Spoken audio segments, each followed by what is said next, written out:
Welcome to Mr. Nightbleed. Tonight, in 7 true unexplained events reported by cemetery workers, Arvalor 3, we return to the quiet edges of the world, where the hum of the living fades, and only the wind moves through the graves. These are the confessions of those who tend the dead, caretakers who have seen candles flicker in sealed mausoleums, heard their names whispered from empty plots, and felt unseen hands brush past them in the dark. Every account you're about to hear comes from those who walk among the tombstones after midnight, people who have buried their fear along with the bodies, and yet still know, not everything buried stays silent. My goal this month is to reach 3,000 subscribers. Almost 90% of viewers listen and disappear without subscribing. Don't be one of them. Join the darkness. Subscribe now. Before we begin, tell me in the comments where you're watching from, and what hour of the night it is for you. And if there's a cemetery in your town that truly unsettles you, type its name below. Because when the world sleeps and the soil settles, some things beneath it do not rest. Kill the lights. Silence the world, take a slow breath, and let us begin. The first thing I heard was the chain on the outer gate complaining in the wind, that metal scrape that carries farther when the air is wet. My breath fogged the small window over the sink, and the radio on my belt was hissing to itself like it always does when the weather turns. I had the kettle going because my hands don't like the damp anymore, and the smell of rust from the watch house stove made the tea taste wrong. By the 4th scrape of the chain, I was already up, already reaching for my maglite, already telling myself that it was just the padlock settling. I'm the night caretaker at St. Luke's Cemetery here in town, and this happened during my last week on the job. I stepped out into the drizzle and pulled the door tight so it wouldn't whine. The sodium lamps bleed a kind of apricot color over everything and turn the fog into a wall. I did the routine. Sweep the beam along the perimeter fence across the chapel's eaves, check the bell rope that hangs outside the east transept. It was moving a little, but the wind was moving everything a little, and the rope is old. The radio coughed and cleared. "Klein to night watch." Her voice is always dry like paper. I keyed back that I was doing rounds. She didn't answer, which is typical.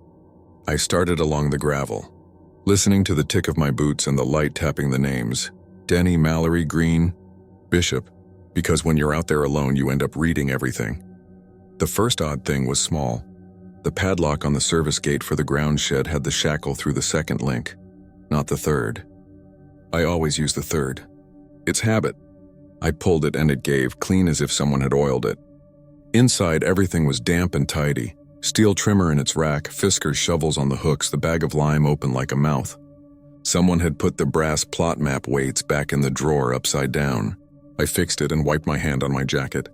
When I stepped out again, the bell rope by the chapel nudged itself once against the stone, a friendly touch. I told myself it was the wind finding one sure angle. We keep a ledger on the desk by the west window, and we log anything worth writing down. You could go back 20 years on that desk and read every dead tree that has fallen across a path, every visitor who refused to leave, every time Eddie left the side gate open.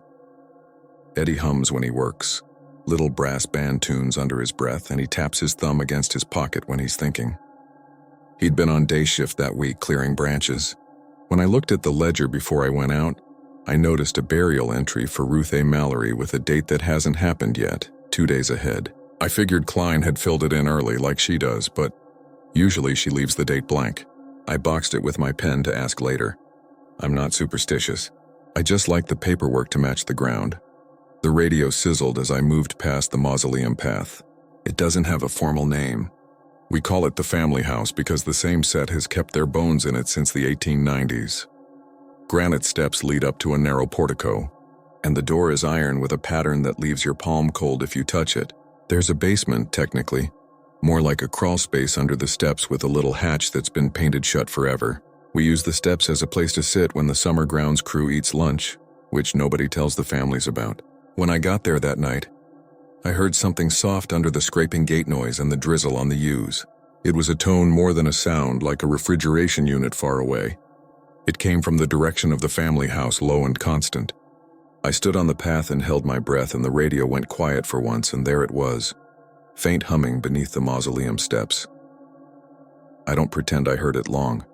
The wind gusted and the leaves clapped together, and I lost it, and then I was moving again, Because you move when you're alone at night, you keep a pattern. At the outer gate, the chain was lying against the post, not pulled tight, and the padlock had been turned so the keyhole faced down. That's nothing. That's weather. I tightened the chain and put the lock back and noted the wet grit on my hands. The motorcade road had new tire tracks from the afternoon's funeral, and the drizzle made the oil rainbows turn slow. A light in the chapel popped and came back. The kind of flicker that makes you think you saw someone move inside when it's actually your eyes adjusting. Luis from grounds was finishing late in the shed when I came back that way for my second pass. He leaves me his leftover coffee sometimes in a chipped mug with a hummingbird on it. He flicked his lighter without lighting anything, just that tapping motion on the wheel. A nervous habit. "You got your hood up?" He called because he hates the rain worse than I do. I told him about the chain and the rope and the map weights. He shrugged and said, "Wind's got a long reach." I asked whether he'd run the trimmer in the old section. He said yes and tapped the lighter without thinking and started humming something under his breath as he coiled an extension cord. "You hear the refrigerator down there?" He said quick like he wanted to make a joke. I said I didn't know what he meant. He paused and his tap slowed. "Forget it." By midnight, the drizzle had turned to a mist, the kind of wet that finds the seam at your collar. My jacket was tired of it. I was tired of it. The ledger page made a soft whisper when I turned it and wrote the basics. One of the trouble lamps in the watch house kept dying, so I switched to the mag light and clipped it under the shelf with a binder clip. I boiled the kettle again and the water tasted like the inside of a pipe. When I went to check the outer road, the gate was locked, but the brass key we keep on the wall didn't fit it. That was new. The padlock was ours. The key was ours. It had a ding near the bow that I know because it fits my thumbnail. It refused the lock like it didn't recognize it. I tried the spare, same thing. I wrote that down. The second odd thing was the soil in lot C4. It had been leveled after the afternoon service, and yet it held water like a poorly sealed sink. The weather couldn't have done it in that hour. I pressed my boot and watched the water shiver around it, then seep back flat. The name on the new headstone was Ruth A. Mallory, and the letters were clean, still chalk dust in the grooves. The date was the same as the ledger, the one that hadn't arrived yet. I touched the top of the stone because I didn't believe my eyes and felt a cold that went inside the bone. Behind me, somewhere near the family house path, a small bell rang once, a sound like a teaspoon against a glass. I turned and saw the chapel rope sway once, then tilt back to rest on the stone. The wind had died. I checked the rope. No one there. The radio coughed into a word that wasn't a word and left me with the hiss. I called Klein. She doesn't like calls after midnight unless something is broken or bleeding. But I logged the chain, the rope, the gate key, the water at C4, and the new stone. She listened and sniffed like she gets when she wipes her glasses. 2 quick pats, 1 long drag. "Double-check the date in the morning," she said. "You've been on nights too long, and this weather makes everyone see things." "I can read a number," I said, "maybe too tight." She let it go. "Do not open anything," she said. "You remember when Eddie tried to pry up a cover on his own? We spent half a day stomping the ground flat again. Don't make me call him out of bed." I promised her I would not open anything. When we hung up, the radio repeated a single word in the static that sounded like open, then cleared. I made myself take the longer path across the old section, the one with the slate and the lamb carvings, because if you start avoiding parts of your route, you shouldn't be on nights. A lantern on the chapel steps wouldn't stay lit, which isn't a ghost, it's damp. I got it to catch and set it on the iron rail to burn off the moisture. The maglite beam stuttered twice and then steadied. On the west wall of the chapel, someone had chalked a circle around the seam of the small maintenance door. It's always locked. We never use it. The brass key on my ring that fits the old tool cupboard went in halfway and stopped. Wrong warding. I wrote that down. When I straightened, I caught the same low tone from before. Not loud, just patient, coming through the stone like a refrigerator in a far room. It was again from the family house, faint humming beneath the mausoleum steps. On my third pass of the shed, I found the duplicate key hook empty. Luis had gone home. His hummingbird mug was turned upside down to drain. The air inside smelled like cut cord and solvent and old raincoats. I checked the inventory clipboard out of spite and saw that someone had signed out a shovel between my second and third passes. It was the Fiskars with the serrated edge, and the signature line just had initials, RM. No one on staff with those. My radio crackled a laugh of static that sounded like breath. I put the clipboard under my arm and followed the gravel to Lot C4. I laid the clipboard on the wet grass and stood with the beam low.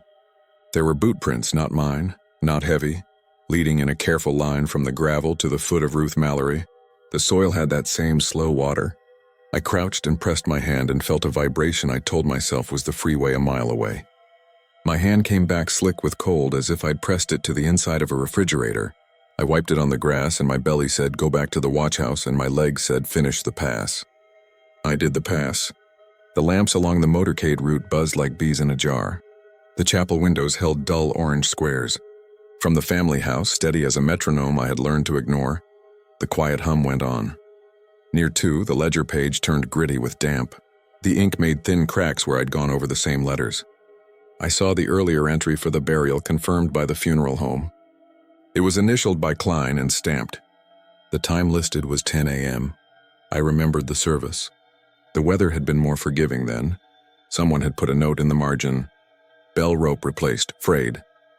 That was from Eddie. He draws the E like a Z. He must have done it before he punched out. I walked to the chapel to look at his work because looking at work settles my head. The rope was new. You could tell by the feel. No polish from hands yet. It was white against the stone, and at the end the knot was stiff. The little clapper bell inside the porch looked clean. I stood under it, and the cold worked its way through my hood to the back of my neck. I heard a footstep behind me and turned my light toward it and saw nothing. Just that amber fog. 2 drops hit the brim of my cap close together. The mag light picked out a wet streak on the stone steps where someone had stood and dripped. I told myself it was the roof. The radio ticked. "Night," Klein said. I answered. She said, "Don't let the rain make you lonely." That was her way of saying, don't make something out of nothing. She didn't ask for any updates about gates or ropes or initials that didn't belong, and I didn't volunteer. We both hung up before the hiss started. At 3, the gate by the outer road was locked again, and this time the chain had an extra twist in it, like someone had wound it too far and let it spring back a fraction. The brass key still refused the padlock. I looked at the key close in the wash of the lamp and saw a smear at the base like glue or sap. I scraped at it with my nail and a thin thread came away like the skin on milk.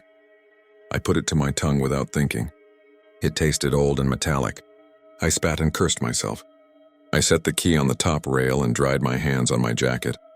The radio purred the first syllable of open and stopped, like it was choking on its own word.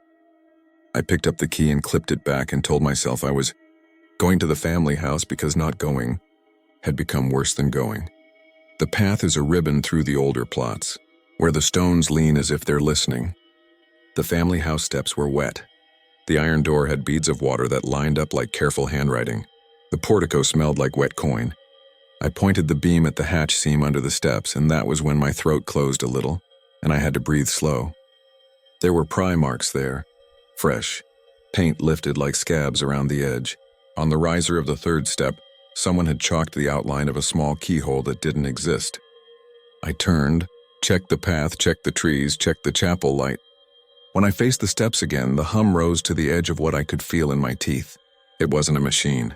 It was more like a voice that had forgotten how to shape words, faint humming beneath the mausoleum steps. I had promised Klein I wouldn't open anything. I held my breath and listened for a reason to walk away. The drizzle gathered itself and ran. The lamps clicked in their housings. The bell rope stirred once as the air shifted. I crouched in the wet and put my hand on the 3rd riser. It was warmer than the others. My thumb found a nick in the stone like a tiny door jamb where a door shouldn't be. I slid the brass key from my belt because my hand needed to hold something that belonged to the world I knew. It glinted like old honey. I pressed it against the chalked keyhole because I expected the satisfaction of nonsense. Metal against flat stone. A click in my head that says, "This is foolish. Go back inside."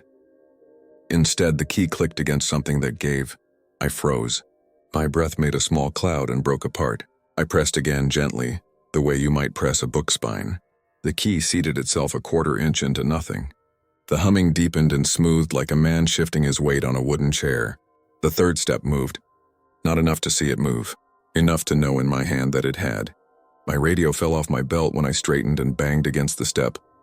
Hard enough to send pain up my arm, and the word and the static came out properly this time.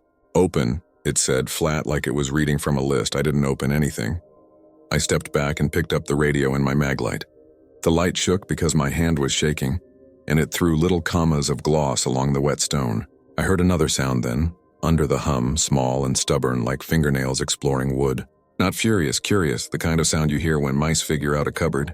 I backed off the portico and felt the air go colder when I left, the way it does when you step out from under a heater. There were no footprints on the path I hadn't made. The drizzle made sure of that. My jacket slid against itself with a wet whisper.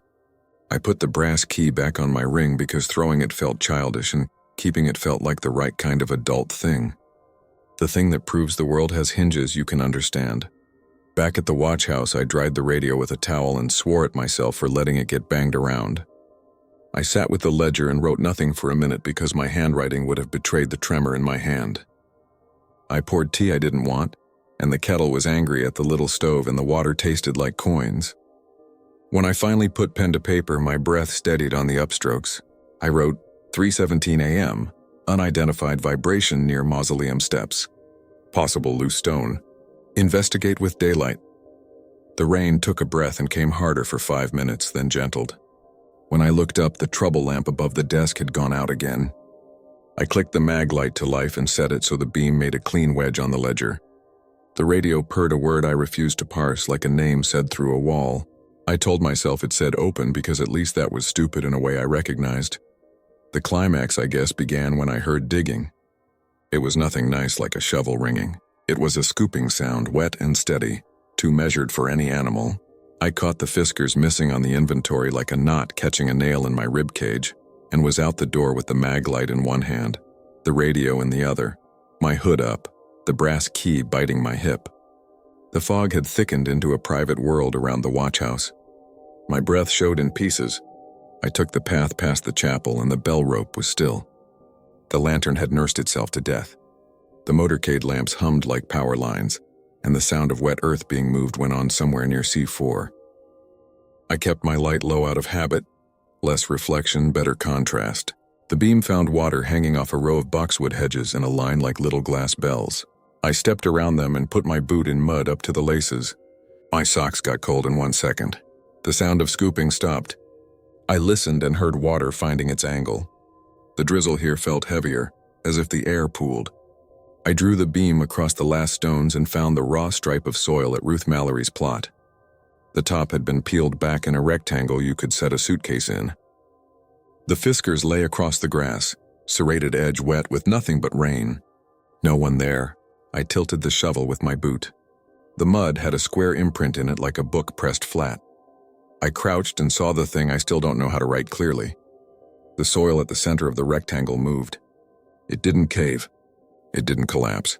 It flexed like skin over a muscle, once small, then smoothed, soft press from below. I put my hand quick to the dirt and felt through the cold a thrum that matched nothing I could attach to pipes or trains. My hand came away tingling. I reached for the radio. "Klein," I said, and my voice sounded calmer than my bones. "You're going to tell me you're opening something," she said, half asleep, half braced like she always is. "I'm not," I said. "I think someone else is." The radio clicked and popped, and in the blur of sound I got the shape of a word that was my name and not my name. Klein said, "What?" And I said, "I need you to wake Eddie and tell him to bring the plot map because I think we have a misalignment." That word, misalignment, is a comfort. It makes nightmares into drafting errors. Klein said she would call, and then she said, "Don't step back." That's something she says when she thinks the ground is soft. "I'm fine," I said, and I wasn't. My socks were cold and the rain was working down my sleeves. The lamps along the route guttered once and steadied, and the wet trees made a soft applause and then hushed. I picked up the Fiskars because leaving it there felt like evidence of something I didn't want to see again. The handle had some give under my grip where the varnish was failing. The serrations were clean. No clay clung between the teeth. The dirt on the ground, the rectangle, felt like it had been peeled up and set down and peeled up again. "I checked the grave marker because you checked the thing you can name." Ruth A. Mallory, same dates, same clean cut. The letters looked sharper than they had 2 hours before. I heard humming then, not from the family house, but from under my boots, mild and insistent, and it pushed me to move because standing still suddenly felt like waiting to be counted. I went to the path and kept my light pointed at the gravel. The rain became thread-like. My breath made short ghosts. I passed the chapel and the bell clapper moved a hair. Not from wind, but from a tremor that got into the stone. The little movement put itself into my teeth. When I reached the family house again, the hum knew me. That's the only way I can say it without telling a lie. Faint humming beneath the mausoleum steps, steady as a held note. And the third riser gave the tiniest acknowledgement under my palm when I set it there. Like a patient that flexes a muscle to show you where it hurts. I told myself I wouldn't put the key in. I told myself I would stand, listen, and then walk back for paperwork and people. I took the radio from my belt and the water made my fingers squeak against the plastic. "Eddie's on his way," Klein said. "Don't touch anything." A light out by the outer road flickered and the chains sighed against the gate. I remembered the ledger initials. RM and I remembered the initials on the shovel sheet, and I remembered the box on the ledger page I'd made around the date, and I realized the letters might be for more than the shovel. I tapped the third step with my knuckle because my hand had to do something. It sounded not hollow and not solid like wood under a rug. The key slid out of my ring easier than it should have. I held it like a carpenter holds a nail between finger and thumb. My shoulder ached from keeping it tight against my body because the cold had set in. My breath rose and fell in two little plumes. I put the key against the chalk outline and the tip found that same impossible give. I didn't turn it. I swear I didn't. The movement came from the other side. The key rotated a quarter turn under my fingers like a magnet trying to remember its orientation, and the riser eased a fraction, and the hum under my bones shifted to a deeper register. Not louder, just closer. And in the corner of my eye, the chapel rope twitched with the patience of something, timing a careful descent. I don't know how long I knelt there with my hand on that key and told myself not to move. The rain whispered above me. Somewhere back by the watch house, the kettle clicked as the heat under it died. My socks were cold enough to make my ankles ache. The radio sighed and cleared and gave me a burst of numeric chatter from some other service that meant nothing. When I let the key go, it stayed in the stone a second longer than it should have, like sap clinging, then fell into my palm. The step stayed where it had moved to, half the thickness of a coin forward, nothing anyone would notice with their eyes. I stood and every tendon in my legs told me they were happier for it. Eddie came up the path with his hood down like an idiot, hair full of wet leaves, humming the first few bars of something and stopping when he saw me. He wiped his glasses with his shirt, smearing the fog around. "Klein said misalignment?" he asked. Not quiet, because he doesn't do quiet. I nodded toward C4 and said, "Rectangular disturbance, no collapse. Fiskars on site. Check the map." He pulled the rolled plot map from under his jacket like a magician and set the brass weights at the corners out of habit. They made a tidy sound against the wet stone of the portico. As soon as he set them down, the humming seemed to ease, or maybe I told myself it did because I wanted something in the world to respond to a rule. "Ruth Mallory's plot is where it should be," he said, breath puffing. "You feeling all right?" He has a way of pretending the second part of his question is casual. He taps his thumb against his pocket when he's worried. He tapped it now. We walked to C4 together and his boots made a slow clock in the mud. The rectangle was there, crisp and wrong in the way crisp is wrong when everything else is softened by rain. Eddie crouched and the knees of his pants darkened and he pushed 2 fingers into the soil, quick like he was checking a cake. He pulled back and blew on his fingertips and frowned. "Warm," he said, which is not especially a thing you want said over anyone's grave. He looked at the marker.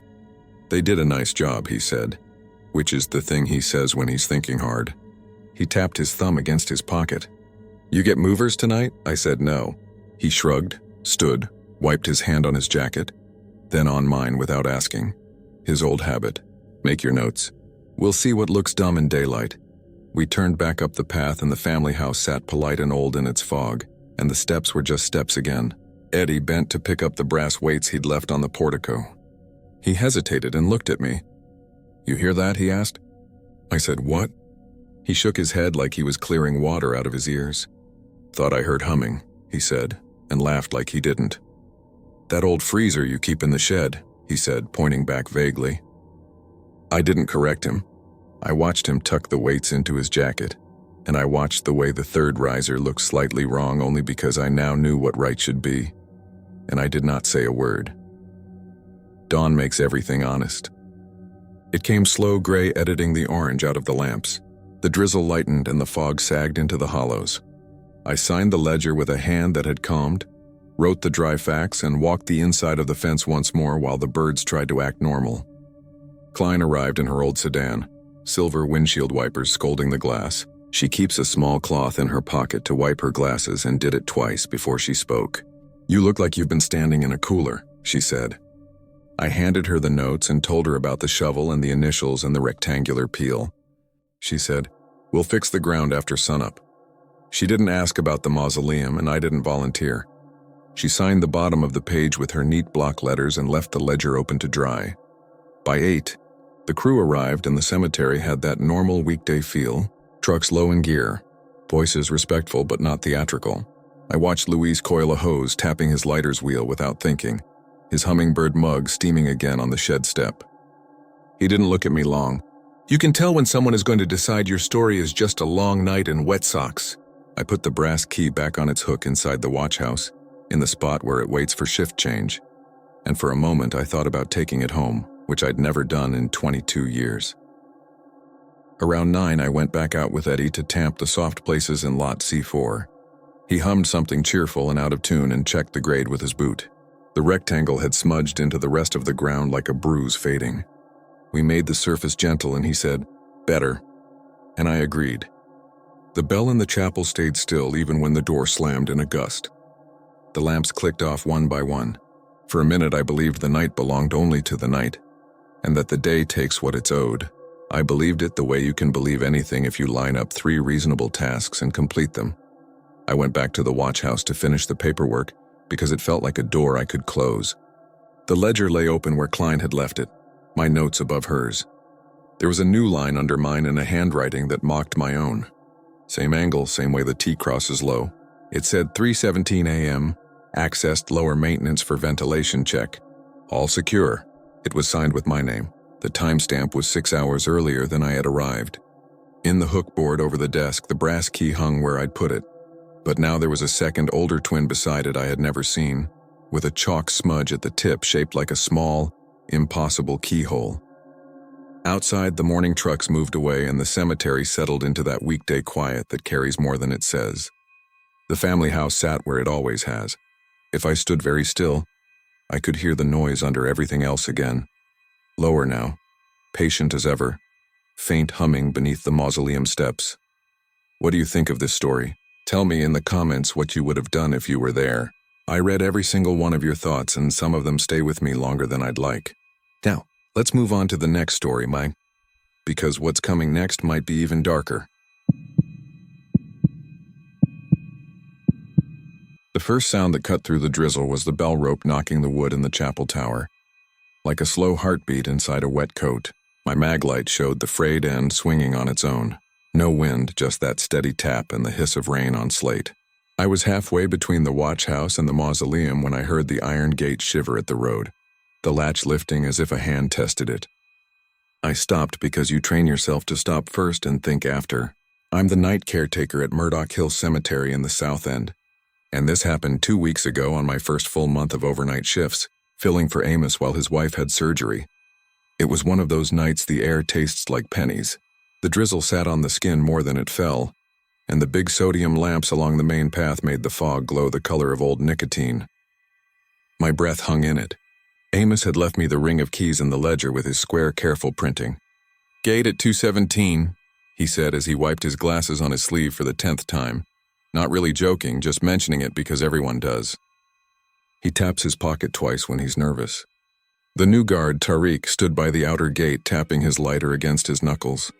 He wasn't supposed to be on the grounds, but our radios share a channel and he likes the company.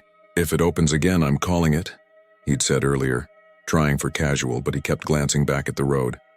There's a story about a girl at that iron gate. I never saw her, and I didn't think about her unless a visitor brought it up.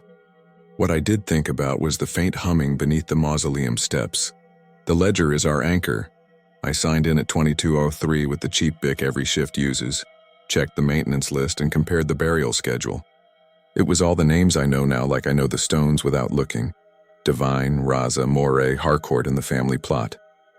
I paged to the interment records to make sure tomorrow's grave was prepped, and my eye tripped. Arthur Kareem was recorded as Thursday, but that was yesterday, and the plot was still covered. I underlined it and made a note for Joyce in the office, who chews her pencil eraser down to brass. In the shed behind the watch house, the steel trimmer leaned in its spot, orange plastic clean because I'd wiped it earlier. The Fisker's shovel stood beside it. My Motorola squelched when I passed. Tariq muttered to someone about the girl again, and I told him to keep the road clear. My job is everything inside the fence. I keep my boots quiet on the flagstone, and I try not to look too long at any one stone after midnight. I checked the padlock on the iron gate from the inside. The lock was the ugly gray one that doesn't mind the weather, and it was sealed. The latch, though, sat a hair off its seat as if it had lifted and fallen back. Water pooled along the road, reflecting the lamps in broken coins. I walked the path back past the chapel. The rope had stopped, the knotted end still. That's when I noticed the lantern on the chapel's side table gutter. Go bright, then die to a weak ember. We keep it for funerals that want the old look. I trimmed the wick an hour earlier and it had been fine. I relit it and watched it breathe. The flame leaned, faltered, and went out again. It's a small thing. You move on. On my way to the mausoleum, I passed two stones that always hit me. Peter K. Devine, 1982-2020, and 2 rows over, a smaller Peter Devine, 1951-1980, the same exact serif letters, same spacing, cut by different hands 40 years apart. Families repeat names, I know, but tonight the older one looked 2 shades lighter than it should, like it had been scrubbed recently. Wetness makes granite dark. This looked the opposite. I touched it and my glove came away dry as paper. I rubbed my glove against my jacket, rain dotting everything, and told myself the water runs weird on polished rock. My maglite beam bounced between the letters and the ground. At the mausoleum steps, the air felt colder, heavier, like the damp had a thickness to it. The door stands under a heavy portico, dark stone that drinks the lamplight, and the first step holds water the way a bowl does. We've had a drain clog there before. I carried the brass key Amos had hung on a nail inside the watchhouse door. It's the kind with a little shield stamped 17 on the head, the kind you want to fit somewhere. He told me he never found the right lock, just kept it because it looked like it belonged to something and because keys should stay with us, not end up on eBay. I tried it on the little service hatch on the side of the mausoleum where the hose connects, like I do every so often out of habit. It didn't fit. It never fits. I had the brass taste in my mouth and the feeling of a pressure almost under my boots. Faint humming beneath the mausoleum steps. I circled back through the moire plot to the caretaker shed. Water dripped off the ridge like a slow leak into a pan. Inside the shed, it smells like fuel and wet tarp. I checked the map pinned on the corkboard. Old paper with the sections and rows in a hand from the 1960s. Someone had faintly penciled a line between section C and the chapel path, the graphite shiny where it crosses the drainage ditch. It looked like Amos's printing, but he hadn't mentioned a reroute. The rain didn't knock all the damp off the paper there, which stuck to the cork at that new line. I wiped a smear of something from the trimmer guard and listened to the Motorola. Static collected and then clear. Open. It wasn't Tariq's voice. It wasn't anyone's. Then just the soft hiss and a squelch from the gate channel. I keyed the mic and heard my own breath. Repeat, I said. Nothing. My hands were colder than they should have been. When you work nights, you catalog small, wrong things. Damp soil where there shouldn't be foot traffic. I noticed a narrow line of dark new wetness along the far side of the Dawes mausoleum wall, like something had dripped from the seam. I ran my gloved finger along it and it came away with grit that wasn't mortar. Walking back, I saw the bell rope in the chapel sway maybe an inch while the rafters held still. The light from the nearest lamp flickered twice and steadied with a stubborn hum. I pulled the Fiskar shovel from the shed and stabbed the steps drain to loosen it. Mud sucked at the blade. The hum under the stone felt stronger when I did. That's not a sentence I knew how to think before. At 150, the outer gate rattled, one solid hit like a shoulder to the bars. I checked the lock again.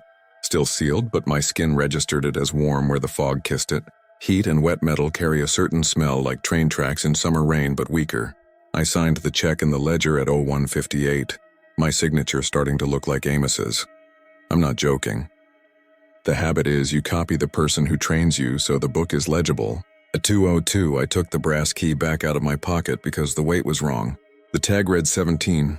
But the one had a tiny tail now, like a 2 started and changed, and I told myself it had always been that way. I added a loop of tape.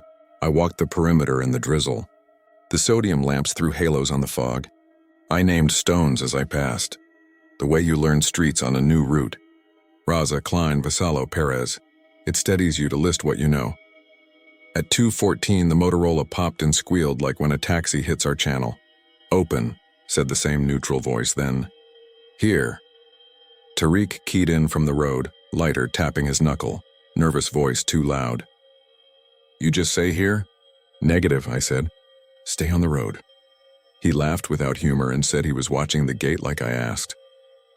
He said he kept thinking he saw a girl or a small man in a dress, which I told him sounded like too much YouTube and not enough coffee. He said nothing for a while.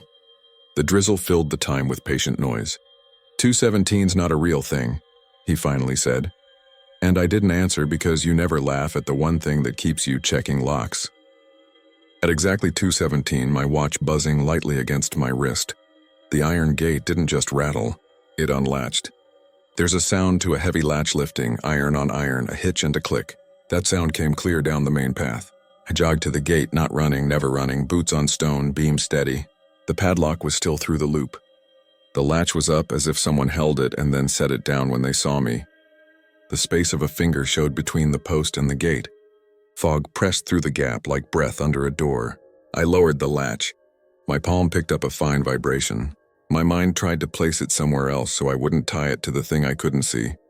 I stood with the gate for a full minute, counted breaths, then walked back toward the mausoleum because the idea of turning my back on it felt worse. On the way, I checked a stone that always makes me double take. Marla Harcourt, 1939-2016. It's spelled without the U. Her husband's is perfect. I know because her son pointed it out once and shrugged like he couldn't fix it now. Tonight, the U was there. Harcourt. Old chisel lines filled and smoothed by the same weather that had cut them. I put the beam close. Water ran along the letters. I took my glove off and traced the curve. It didn't feel new. It didn't feel at all. The glove went back on because my hand felt too warm in the wet air. Back by the watch house, the ledger sat on the desk next to the greasy thermos we never wash right. I flipped back to Arthur Kareem's entry. Thursday again. A faint smear of pencil made it look like something had been erased and rewritten. Joyce would never do that. On the next page, a note in my own block letters read, "Check side hatch." I hadn't written it. I know how I write when I'm tired. This had patience. The brass key in my pocket felt like it dragged me forward.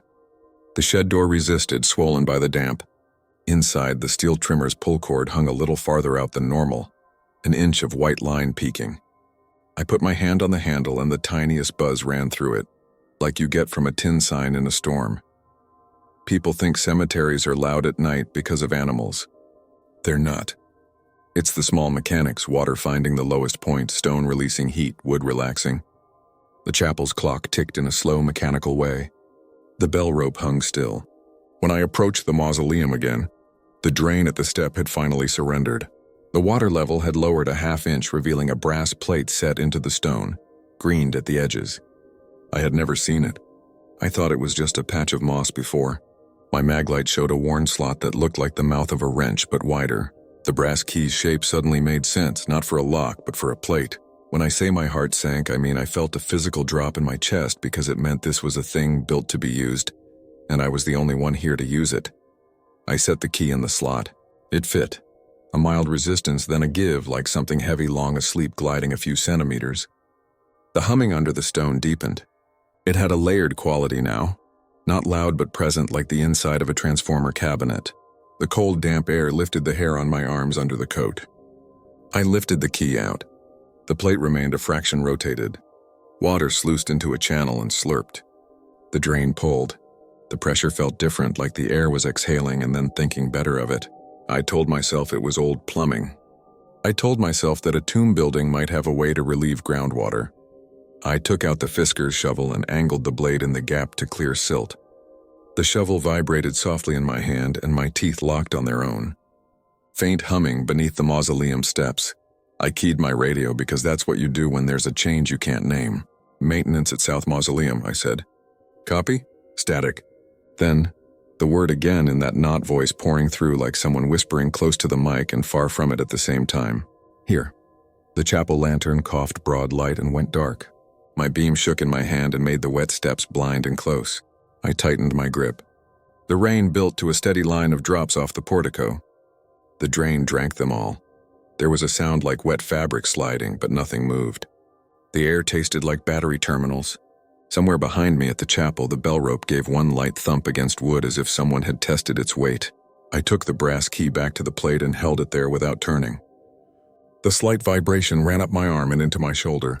My boot soles felt the way a train platform feels a second before you hear the train. I took a breath and thought about Amos wiping his glasses, about Joyce's pencil chewing, about Tariq tapping his lighter against his hand. People fix things by habit, not magic. Turn the thing that was made to be turned. It moved smoother on the second attempt, like the first rotation unstuck it for good. The plate made a full quarter turn, and I heard the firm internal slide of something metal engaging. The humming settled into a lower note that felt almost like quiet. The drain gurgled audibly and then stilled. For a full 5 seconds, there was only the rain and my breathing and the zinc taste in my mouth. Then the door to the mausoleum lightly touched against its frame. Not a slam, not even a push, just a breath of pressure and wood and stone acknowledging each other. I hadn't touched it. It sits flush enough you'd need both hands and a shoulder to move it. I put my palm against it to prove to myself it was shut. The metal was cold and dry, like it had been in a different air all night. The radio came alive with Tariq's voice. "Saw something at the gate," he said, breathless but trying to sound like he wasn't. Like a kid, barefoot. She stood to the left of the post and then, "I'm not messing with you." He was tapping his lighter so hard I could hear it. "Do you want me to come in?" "Negative," I said automatically. My eyes were on the brass key. It had warmed in my palm now, no longer cold as the plate. My body said, "Run what ifs." My training said, "Check what you can." I set the key on the top step, turned the maglite along the side hatch. You don't realize how much noise your coat makes until you're listening for anything else. A faint shiver worked through my fingertips where they held the flashlight. The engraved plaque on the mausoleum door lists family names, and my beam caught a wet shine across the lower right corner where the blank space is. The blank wasn't blank. Under the film of water was the impression of letters where there had never been any, a negative like someone pressing their thumb into wax. The impression spelled my last name. I blinked and moved the beam. The plaque went back to being a blank square. I'm told adrenaline makes your hearing narrow. Mine did the opposite. I heard the drip off the portico, the brush of a branch against the fence outside the wall, the slow inhale of the drain adjusting to its new channel. I heard my own boots adjust on the stone and the very small scuff that a key makes when you nudge it with your toe. I put it back in my pocket because the idea of leaving it there under sky felt wrong. Inside my pocket, it was warm as skin. I took the Fiskars and worked the drain one more time out of stubbornness. The shovel's metal rang lightly on something deeper. Not a pipe, not hollow, but a tone like a tuning fork. The hum folded around it like two notes aligning. My stomach dropped that inch again. I pulled the shovel back and stood. The light from the path lamp went thin, dimming without going out. And then there was a mild sensation like the ground under the steps had flexed and returned. The way a dock settles when something large displaces the lake beside it. I told myself that language and old stone do things when the weather sits on them. I told myself I should check the chapel, the rope, the lantern, the ledger, anything that had fact on it. In the chapel, the brass candlesticks were wet as if they'd been carried in during rain even though they'd sat on the altar all day. The lantern on the side table, when I lifted the globe, smelled like the wick had burned long and hot and not like it had kept going out. I wiped the glass. The rope hung straighter than usual, no curve. Up in the little room above, the mechanism that Oliver, the old volunteer, insists we call a carillon even though it is 4 bells and a lot of optimism, sat still.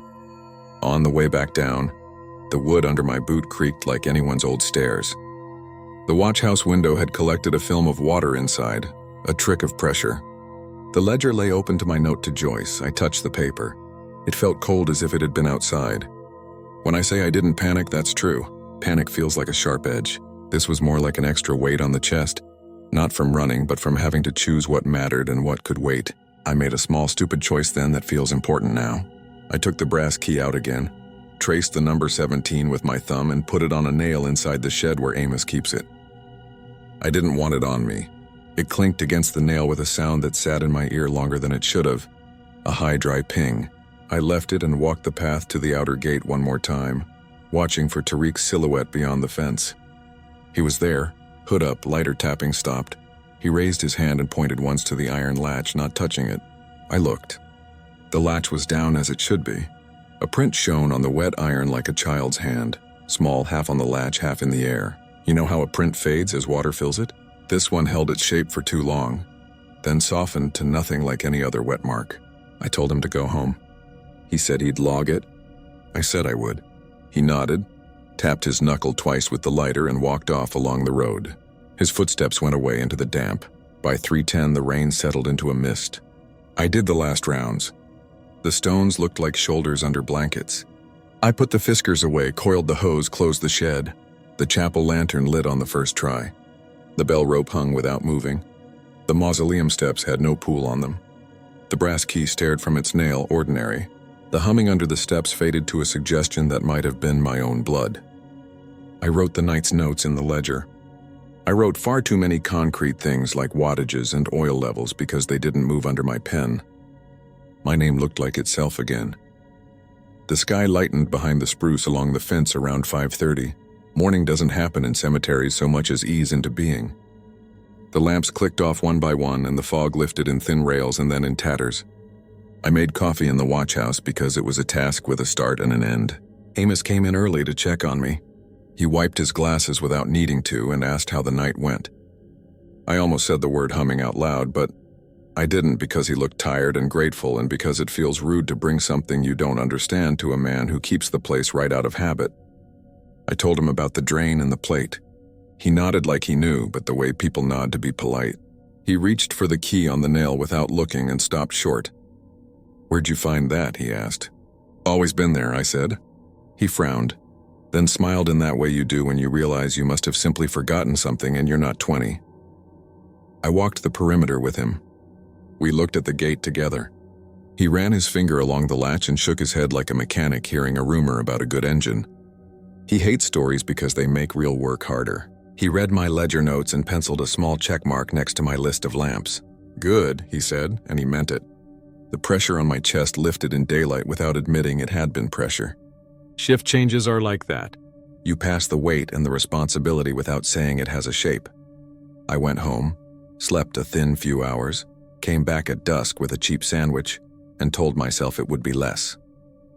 The ledger sat with my blue ink waiting for my name. Joyce left a sticky note about Arthur Kareem's date with a smiley face like she was teasing me for worrying. I made my rounds in a mist that tasted like old pipe. The lamps came on and everything went the same gunmetal color. The girl at the gate didn't exist because I didn't look for her. I checked the devils I knew. The drain, the rope, the trimmer, the dead cold plaque that had my name and then didn't. There is comfort in knowing where to put your eyes. When dawn came the second morning and nothing explicit had happened, I felt a relief I let myself believe. I locked the watch house and took the ledger to the office to leave it on Joyce's desk like I promised. The office smells like paper and flower water and hand sanitizer. I flipped to my notes to mark a question for the grounds crew in the margin. My blue name was there at 0203 and 0311 like it should have been, and then my eyes slid one line lower and stopped. Between yesterday's date and today's, on a line that had not existed when I closed the book at 0545, my signature sat in my own hand, steady and sure in black ink that wasn't ours. Time stamped 2112. The note attached said, "Key returned." Plate aligned. It was my block letters, the stubborn straightness of them. The crossbar on the T I learned from Amos, cleaner than I write when I'm tired.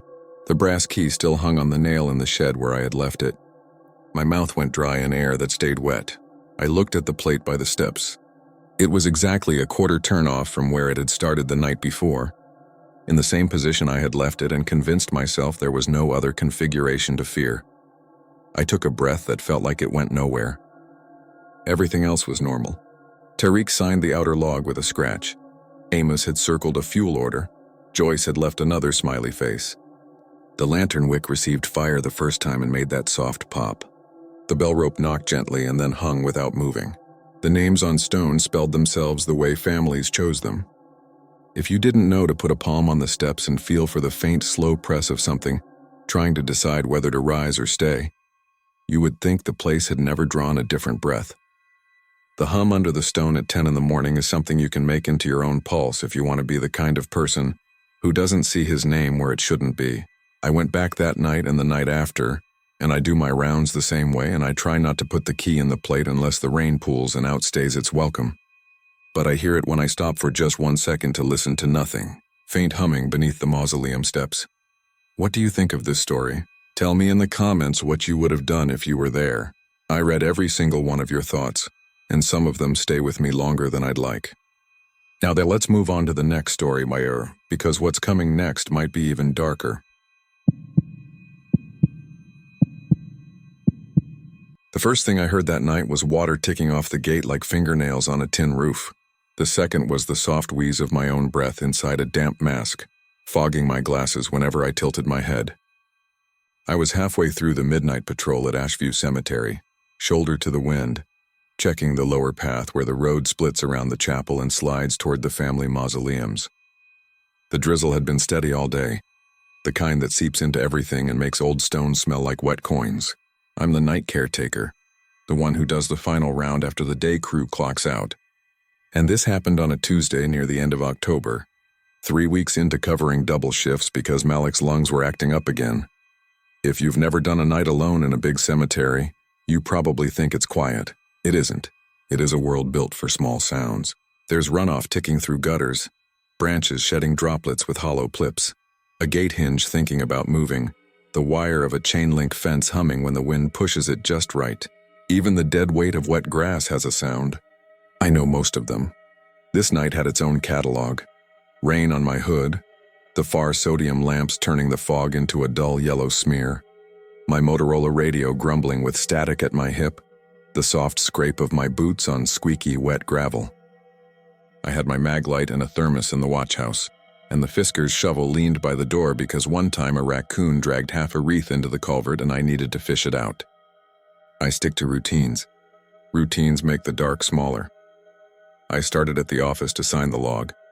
Ruth, who does afternoons, always leaves the ledger open to the right date and wipes her glasses with the same square of t-shirt she keeps in her pocket. She underlines the day once, hard enough that you can feel the groove in the paper. When I arrived, the page was already underlined, but there was a faint second underline that hadn't cut as deep. I wrote my name anyway, the time 11:16 p.m., and tucked the brass key back on its hook by the door. The key has a big head, stamped with a number no one recognizes anymore and a greasy shine that never goes away. It came with the place long before my time. We call it the orphan. Malik taps his lighter next to it like a metronome whenever he tells the story about the old watch house that used to be on the south wall and the bell rope that connected to a lantern pulley. Different people, same habits, he says, and taps the lighter again. The first off thing I noticed outside was the western gate. I had unlocked it before dinner to let the monument truck through and hung the padlock over the chain so I could close it later. Now it was shut again, chain threaded and locked. It wasn't cruel weather. The rain came straight down, the wind was lazy, but the padlock was wet and the keyhole had a tiny, bright bead of water in it like an eye. I swore at myself for being forgetful and opened it, making a note to tell Ruth to check the security cam in the morning, then stepped back to watch the chain hang right. Metal is honest. When it's wrong, it says so. At the lower path, I saw the headstone everyone calls the Weeper. The real name on it is Anders Kaminsky, 1948 to 2022. His daughter had asked us to polish it after 3 separate mornings, where the marble came up streaked with dark stains that looked like runoff. It only happened when fog sat low and the stone tasted like iron when I handled it. I know the taste because I wiped my gloves across it one morning and bit the thumb to pinch the glove off. It left a metallic smear on my tongue that took hours to fade.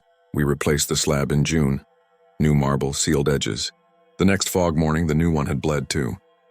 We keep a rag in the caretaker's shed just for it. Tonight there were faint tear tracks again. They were lighter in this drizzle, but still there, 2 determined lines. I wiped them clean and stood quiet. Somewhere water shifted in a pipe, a thin droning behind the chapel like a distant heater turning on. The second odd thing was simple. The chapel door, which we never lock because there's nothing to steal besides benches and a dusty piano, was shut from the inside. I could feel it give and bounce on something soft. When I put my shoulder to it, it swung in and trimmed a wet line across the floor, A funeral program lay face down, one from earlier that week.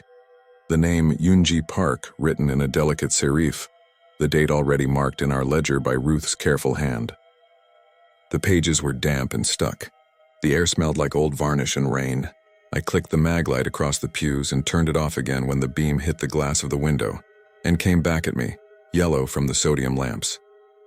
The chapel has a way of making you loud even when you're still. I set the program on the back pew to dry. Third thing, a date wrong on a grave. Section 6, row D, where the small markers are set in a tight grid. Someone had chalked 2025 into the damp cement border around a fresh plot flagged for a December burial. We keep those borders clean for mower wheels. The chalk was recent. I brushed it out with my boot and told myself some kids had hopped the fence. It happens. On the far fence line, the neighborhood throws out its glass like confetti. The fact didn't change the little climb my heart did. I kept walking. The fog thickened in the low spots. The air had that metallic edge that makes you swallow just to clear it. Under the pepper trees by the back wall, the ground dropped to an old drain, from when the city still used the canal to keep the field from flooding. It hasn't been hooked up in years. We cover it with a steel grate, and every so often the grate hums when the wind lines up. I angled my mag light toward the lamplight to keep my night vision intact and realized I was listening hard for something else. The mausoleum steps climb up from there, 4 shallow risers, slick and dark. For the first time that night I thought, not about wind, but about a note that didn't fit the weather. It was a thin sound, not a draft, not a pipe, faint humming beneath the mausoleum steps. I said it out loud to fix it in my mind, and the sentence made me uncomfortable the way repeating your own name does. By the maintenance yard gate I met Theo, one of the day guys cutting back through with his hood up. He shouldn't have been there at that hour. He shrugged when he saw me and tapped the side of his head where his earbuds sat under the beanie. "Forgot my charger," he said, breath white, accent thick from the village his family came from. He always hummed when he worked, 3 notes over and over without noticing. It made the battery closet sound like a fridge. I told him to lock the shed on his way out. He nodded, pushed past, and I watched his boot prints fill with water as he disappeared into fog that swallowed him 3 headstones away. On the radio, the daily weather channel twitched and repeated a warbling syllable that could have been low or no, or just static chewing its own tongue. In the shed, the Fisker's shovel was still by the door, and the steel trimmer leaned on the pegboard. The trimmer smelled like mowed grass even when it's clean, a permanent green bite that gets into the wood of the handle. Someone had set the plot map on the bench under the window. It had water stains that made Europe-shaped islands across Section 9. Malik writes NA in pencil when a grave is not available because of roots or a misplaced pipe. There were 2 new NA notes in his handwriting for plots by the mausoleum. He hadn't been on the ground since Friday. He taps his lighter when he thinks and then writes. I ran my finger over the graphite and smudged it, then wiped my hand on my jacket and opened the drawer to make sure the brass key was in the little tin where we sometimes keep it. It wasn't, which meant I'd left it on the hook, which I never do at night. I put the map back and told myself that habit can lie. I did the east loop by the Stone Angels and the older plots where the dates go back to the 1920s. Names with faded paint: Nora Walcott, Janusz Bielecki, Marta Chu. A bell rope hangs on a post by an empty flower stand there, an old joke. Years ago, a group of kids strung it up to ring like a cemetery ghost prank. We left it because someone tied a nice knot and it made tourists smile in daylight. Tonight, the rope was still wet and darker at the bottom, where it soaked up water from the stand. As I swished my light across it, it gave a tiny sway. Not enough to be called a swing, but enough for the fringe to lift and drop with a complicated little dark motion. When I stood still, it stood still. When I stepped, it twitched like a cat's tail. That made sense: air, motion, rain, so I moved on. At the far outer road by the gatehouse, I checked the second lock. The gate was supposed to be open for the monument truck in the morning, but Ruth had asked me to leave the padlock threaded so it would look secure from the street. The chain was neatly arranged, and the lock was closed through the last link. The orphan brass key should open anything old on this property, or that's what Malik likes to say. He says it with his lighter tapping the table and a half frown that means he's teasing himself for liking a story. My hand went to my pocket without thinking. Nothing. Back to the office then, I told myself. Get the key, finish the path, make the note, coffee. Inside the watch house, the coffee was cold and tasted like a metal railing. The ledger was where I'd left it, but my name was written twice. The first time was my handwriting, 11:16 p.m., my usual shaky J. The second line was mine too, same shape to the letters, but the time read 2:03 a.m. It was 12:38 a.m. by the office clock, which loses 2 minutes a week unless you tap it. I tapped it and it didn't change. The brass key was not on its hook, and the empty hook looked like a finger pointing at me. I checked the tin in the shed again, even though I had just checked it. Empty. I set the mag light on the desk and ran my hands through the drawer. Batteries, pens, the little labeler we use to mark vases. Nothing heavy and cold like brass. I went back out into the drizzle because staying inside with the numbers made my chest feel tight. The fog made distant short and close things appear and vanish. My breath made a ribbon in the beam. The angels looked slick and new and mean under the lamps. By then I had 6 small things written in my head. Wrong lock, weeping stone, program in the chapel, chalked date, rope twitch, duplicated signature. 7 when I added the missing key. 8 when I heard the humming again near the mausoleum steps. Not louder exactly, but deeper, like when a truck idles behind a wall and you hear the note instead of the engine. Faint humming beneath the mausoleum steps. I said it again without wanting to, and it felt like answering a question I hadn't been asked. There are 2 family mausoleums at Ashview with proper steps. Big cubes of stone that hold generations like a set of drawers. The older one belongs to the Caros. Their name is chipped like chalk, and the door has a heavy brass handle with a patina that looks like moss. The newer one is for the Kaminskis and 2 in-laws who married in. We maintain the drains at the base because water wants to live there. If leaves clog the grate, the whole platform weeps into the door seam. I decided to clear it to feel like I'd done something that made sense. I swung the Fiskars shovel onto my shoulder, clipped the mag light to my jacket front, and walked up. The rain was that tight mist that makes eyelashes feel heavy. The light from the near lamp flickered once and caught itself. Somewhere behind me, the chain on the west gate clinked. I'm telling you what I remember because the memory has the feel of wet metal. I focused on work. I knelt and scraped leaves away from the grate with the shovel, then with my gloves feeling the cold push into the knuckles. The drain was only 6 inches wide, a long slot like a mail slot for rain. It should have echoed if I tapped the metal. When I did, the tap got swallowed like the air underneath had the soft of a wool blanket. The hum was down there. It wasn't singing or electricity. It was a held note and it had texture. The mag light beam made the wet grate shine, then vanish in a dark that wasn't the color of storm runoff. I fished my phone for a photo and the lens immediately fogged. I wiped it on my sleeve, which made it worse. The door to the mausoleum had a keyhole the size of an almond, even though I've never seen a key that big on the grounds. My gloved hand went to my pocket again, empty. The lights on the path took a slow breath and buzzed. The Motorola chirped and whispered what could have been low again, just that clipped syllable. It repeated it twice and then was quiet. I don't scare easily, but I know when I'm mistaken about an environment. I stood up, leaned the shovel against the step, and put my ear near the seam of the door where the bronze meets stone. The metal smelled like pennies. The hum wasn't from the drain after all. It stood right behind the seam like it had a mouth against it. Sound travels fast in cold air. This was not the fast sound. It was patient. It felt like warmth on your ear, except it was cold. My eyes watered. The sodium lamps cast nothing into the opening. The dark was right there, and right there is different than far away. I turned the handle because it was there. It didn't move. It shouldn't move. Those doors are sealed. The steps were slick, and my knee made a damp slap against them when I shifted. I placed my other hand on the door to steady myself and felt vibration humming under my palm. It went up into my wrist bone and did something unpleasant to my teeth. I took my hand away and went back to the grate, because procedures are the rope you hold. Clear the drain, check the seal, log the maintenance. When I stood to go back for the rake, I saw the brass key lying against the riser 2 steps down. It looked heavier in the rain, darker. Not like any brass that shines, but like it had soaked up the weather. The stamped number, 3031, caught the light, then lost it again under the water skin. I crouched slow, reached for it, and had the dumb thought that if my glove touched it, there would be a little shock. There wasn't. It was cold enough to make my fingers hurt through the glove. The edges were oily, like always. I held it up and the humming stepped forward. I don't have better words for that. It didn't get louder. It moved toward the key.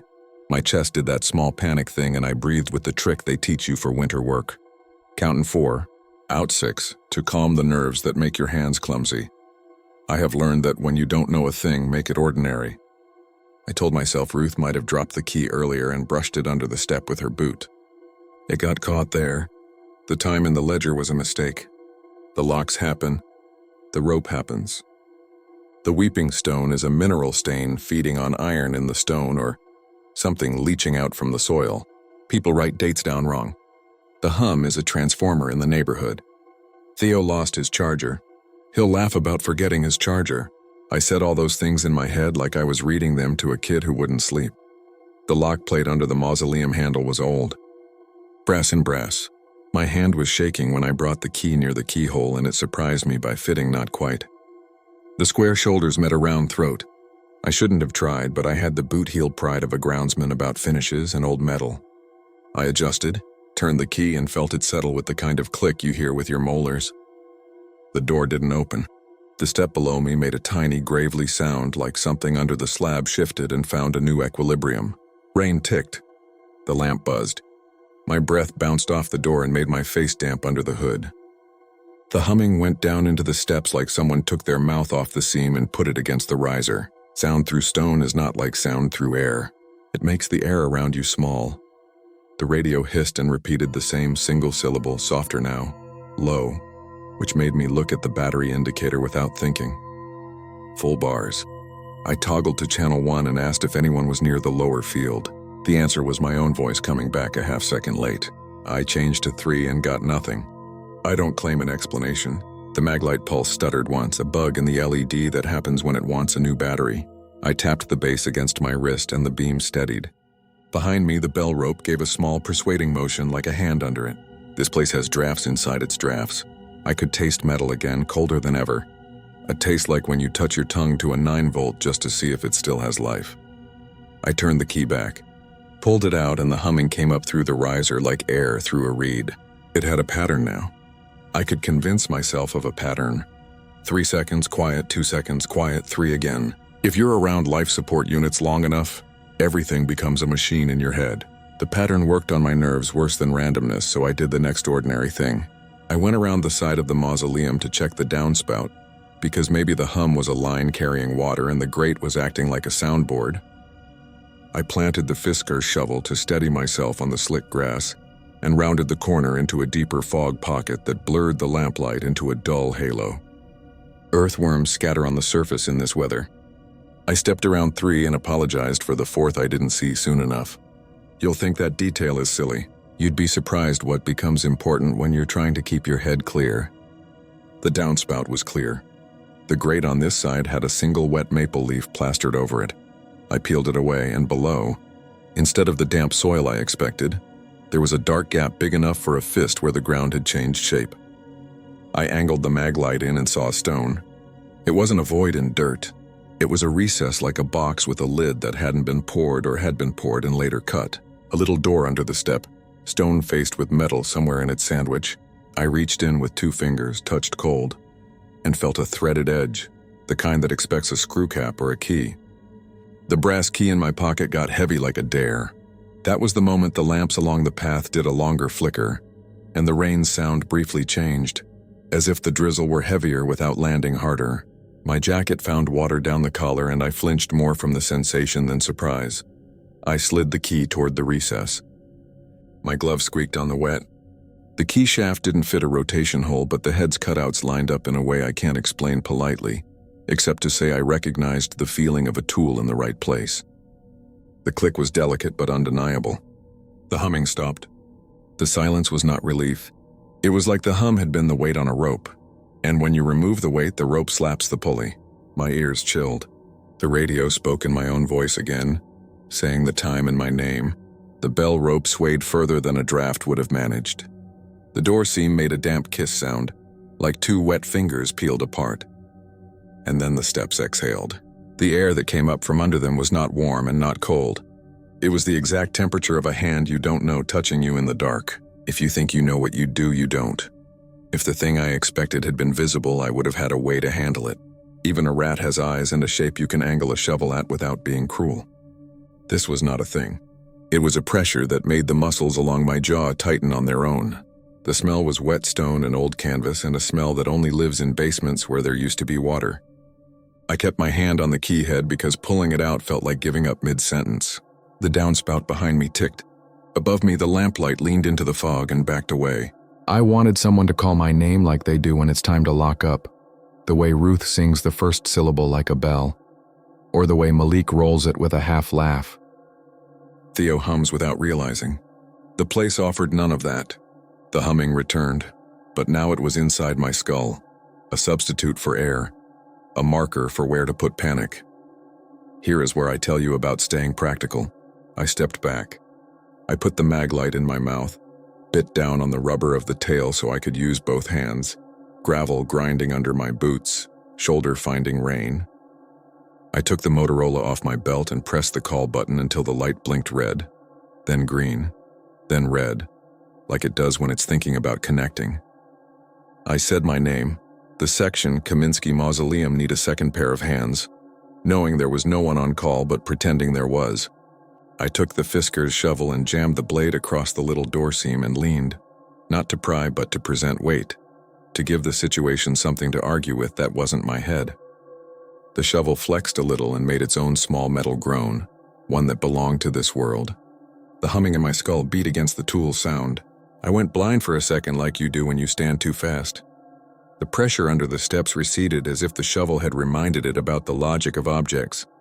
The rain sounded like rain again. My teeth ached from clenching. I took the key out from the recess in a clean motion, pocketed it, then pulled the shovel away and listened. Nothing happened. I waited longer, the way you count after a lightning flash to find the thunder, except there wasn't even a storm to blame. The lamp steadied. A car hissed along the far street beyond the fence. I said to the empty air, because I had to hear the voice, "I am closing the downspout grate for the night." That is how I wrote it later, too. I reseated the grate with both hands, my gloves bleeding water. Then I closed the little stone lid inside as far as it would close without force. It slid the way a new drawer slides, reluctantly but evenly. By the time I got back to the watch house, the jacket had stuck to my wrists and the lining smelled like old soap. I logged the maintenance. I underlined the date. I wrote out like a police report that there had been humming under the steps, that I had investigated the drain, that I had reseated an internal plate, that the humming ceased. I don't believe in writing feelings in a log. The brass key was on the hook where it belonged. I did not put it there. I locked the office and walked the perimeter one more time, like a man checking the stove twice before he leaves for work, like checking a sleeping kid twice to make sure the chest rises. The rope by the angels was still heavy with water. The program I'd left on the back pew in the chapel had dried into a curl. The weeping stone was clean. The wrong date in chalk was gone because I had wiped it out. The padlock on the west gate hung open like a question mark because I had left it that way. Dawn comes sideways into Ashview. It doesn't rise so much as lose its patience with the fog. The lamps click off one by one and the fog becomes smaller grays instead of one big wall. Birds found the wires. Car tires hiss. Ruth arrived at 6 sharp, wiping her glasses, hair frizzed from the drizzle. She asked if the monument truck had called. I said I hadn't seen them yet, and she said she'd phone after coffee. I told her to check the camera for the west gate from around 11, and to mark the Kaminsky drain as needing a proper cap when Malik felt up to it. She looked right at me the way she does when she wants to see if I've slept, and then she glanced past me to the ledger. "You work in thirds now?" she asked, light. Her finger was on the 2:03 a.m. line. The ink had bled into the paper like it had been written on damp stock. The underline through the date was deeper this morning, and there was a smudge at the end of my name. I told her I'd written one time and that maybe the pen had bled. I made a joke about cheap ballpoints. We laughed the way people laugh at work to keep the gears moving. I walked her through the maintenance notes and left her in the office to call the truck. Outside, the drizzle had given up and was just wet air. The lamps gave their final tick as they shut down. I went back to the mausoleum with the idea that daylight would make the steps look like steps. Everything looked honest in the morning. The grate was where I'd left it. The drain smelled like wet leaves. I knelt to brush a stray twig away and saw the edge of the little stone lid. The keyed recess I'd found in the dark was no longer a recess. It was smooth concrete, old finish, modeled the way the rest of the base is modeled, When I pressed my fingertip to where the thread had been, I felt nothing but cold. Concrete takes its own time from you. I walked back slow to the watch house, palms aching from where they'd met cold stone. Theo came in at 8, humming a song that maybe had words once. He apologized for leaving the shed open and lifted his beanie to scratch the groove it had put in his forehead. Malik showed up around 9 with his cough wrapped in a scarf and tapped his lighter 3 times by the key hook before he said good morning. I was tired in a way that water and coffee can't fix. I went out to the weeper to see if the sun made it plain. The marble had dried into a clean blank. When I looked down, I saw the cuff of my glove was stained brown in a spot I hadn't noticed, a thin line along the seam where I had handled the stone. I raised it to my nose because I am the kind of person who checks. The smell was iron. It made my teeth feel hollow. That's not why I'm telling you this part, though. The reason I'm telling you this is that I went back into the watch house to put my gloves on the heater and saw the ledger open on the desk. There was a new line under the 2:03 a.m. one. It was mine, neat as if I'd rested my wrist before writing. Under step secured. All quiet. Ruth hadn't touched the book yet. She was still on the call with the monument truck, telling them to watch their speed on the outer road. My handwriting looked like I write when I've had time to care about letters. The time next to it read 5:41 a.m., a time I spent standing at the east fence watching the lamps die. I touched the paper. It was dry. The groove of the pen sat in the sheet like a vein. Back on the hook, the brass key had a wet halo under it, even though nothing else on the wall was wet. I don't know what you do when the object that meant one thing has to mean another. I wiped the halo with a paper towel and left the towel in the trash. After that, I did my list like it was a test I could pass by neatness. Around noon, the sun burned a thin hole through the cloud rack and painted everything a color that didn't belong to morning or afternoon. Ruth signed out at 2, glass cloth already in her pocket. Malik headed home to his scarf. Theo wheeled the trimmer back to the shed and hummed that 3-note thing he always hums. I walked once more to the mausoleum because a person can keep a promise to themselves even when they don't believe it came from them. The steps looked like steps. The grate looked like a grate. The air was the air. If the idea of a thing is wrong, I told myself, it will shrink away if you stare. I can be stubborn. I stood there until my back ached. When I turned to go, the hum was there again, shaped by daylight into a whisper of a machine that isn't mine. I don't know how long I let myself listen before I made my legs move. The danger never named itself. That's the part that's hard to carry across into words. I left my shift clean, no drama, no confession. Only when I got home and washed my hands did the water run clear without that metallic edge.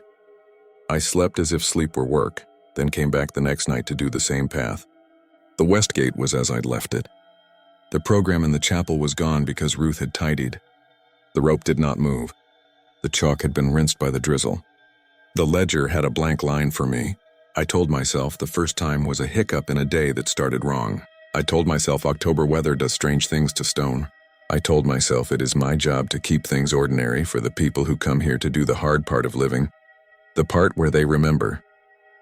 I did not tell anyone about the little lidded space that isn't there in the daylight, or about how the brass key being exactly where it should be made me more uneasy than finding it wrong.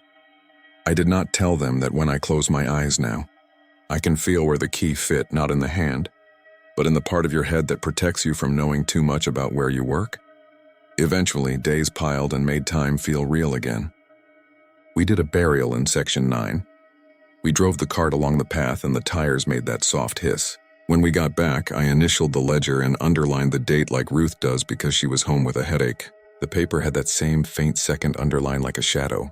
At the very bottom of the page, the last line had been filled in already, neat like a promise someone had kept on my behalf. Under steps secured. All quiet. The time was 6 hours ahead of the clock on the wall. When I went out for my final loop, the fog had returned, thin and careful. The lamps clicked on with a buzz and turned the air the color of old bones. At the base of the mausoleum steps, there was a new dampness on the stone I hadn't seen all day. It wasn't rain. It traced an oval around the risers like a seal. I put my hand down. The stone was not cold. It had the exact temperature of a hand that shouldn't be there. The sound was back where it had started the first night, and I said the sentence like it was the only way to keep the space from growing teeth. Faint humming beneath the mausoleum steps. What do you think of this story? Tell me in the comments what you would have done if you were there. I read every single one of your thoughts. and some of them stay with me longer than I'd like. Now, let's move on to the next story, because what's coming next might be even darker. The first thing I heard was metal tapping in the watch house, the soft clicks of Ed's lighter opening and closing again. The rain on the window screens made a steady sound like soda fizz. I was coiling extension cords that still smelled like grass when the tower light stuttered across the cemetery and held steady.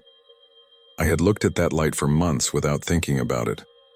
That night it felt like it had turned to face me.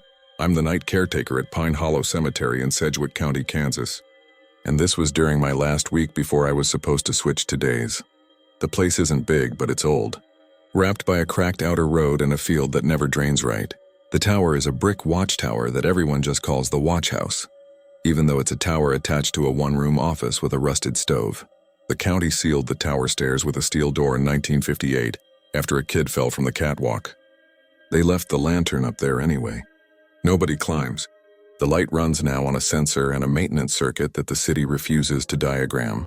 People from town say Samuel Orr poured the tower foundation alone, and they set his stone right into the base wall. I've looked at the inscription. It's half covered by moss and the letters are shallow, like whoever carved it was tired. Ed tapped his lighter because the rain made him nervous. He's done nights here for years, the kind of guy who walks a place and asks out loud if anything needs doing. Marisol was finishing a last pass with the steel trimmer along the walk to the chapel. She hums under her breath without thinking, a tune that sounds like how dust settles. Father Brennan from St. Marcus sometimes stops by and wipes his glasses while he talks, leaving streaks, then wipes again. That night it was just me and Ed on duty. Marisol signed the log and left her ear protection on the peg. Said she'd be back at sunrise to pick up the debris. She said watch the low spots because the water pooled and the sod was slick. Then it was just rain, the sodium lamps, and the smell of wet stone. The first small thing was a grave recorded under the wrong date. The logbook is a battered 3-ring binder with the plastic peeling. Every burial gets a typed line from Connie at the office, and I add the diagram coordinates. I was doing an end-of-shift check even though it wasn't the end of the shift yet. Page 312 said Daily Hue, Interment Friday. It was Wednesday. I stared at it until the ink felt like it might smear. I checked the little metal tag at the head of the open plot, and the tag said Friday too. The backhoe had opened the trench earlier that day, and we had tarps over it now to keep it from sloughing in. I told myself Connie typed it wrong and the tag got pulled from the wrong drawer. I penciled a question mark and turned the page. The tower lantern flickered hard twice and came back. The air inside the office had that cold metallic smell of damp paper and old nails. Ed asked me if I'd locked the outer gate after Marisol left. I'd locked it. He went to check and came back with rainwater drip-lining the shoulders of his coat and said the chain was re-looped through the bars like someone had done it twice. I said maybe I'd been half asleep and ran it through both times. He tapped his lighter once. It sounded like a coin set down on a table. Outside the watch house, the lamps blinked the way sodium lamps do, a pulse and then steady. Water pooled in the ruts along the outer road and the fog came in from the fields like it prefers to crawl up from the ground. I walked to the chapel to bring in the mag light I'd left leaning against a pew earlier. The wind didn't make it in through the broken leaded panes, and candles that we never light smelled like cold wax. When I stepped back outside, my boot landed in damp soil next to a row of stones that always sits on rock-hard ground. I looked up at the sky out of habit, expecting clear stars. There were no stars, just low orange. I told myself I was misremembering last week. The second thing was a lantern in the shed that wouldn't stay lit. We keep a little hurricane lantern for when the breaker trips. It's not supposed to be inside because of fumes, but it's been there since the steel fuel cans were new and nobody yelled. I lit it, watched the flame steady, set it on the bench, turned to pick up a coil of trimmer line, and the lantern went out. I relit it, it died. I changed the wick, it died. I left it cold on the bench and took the mag light.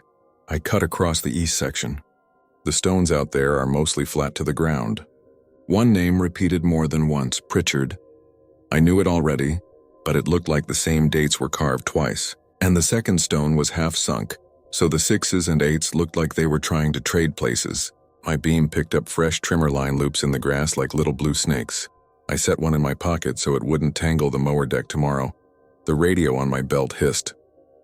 It's a fat Motorola with a cracked rubber antenna sleeve.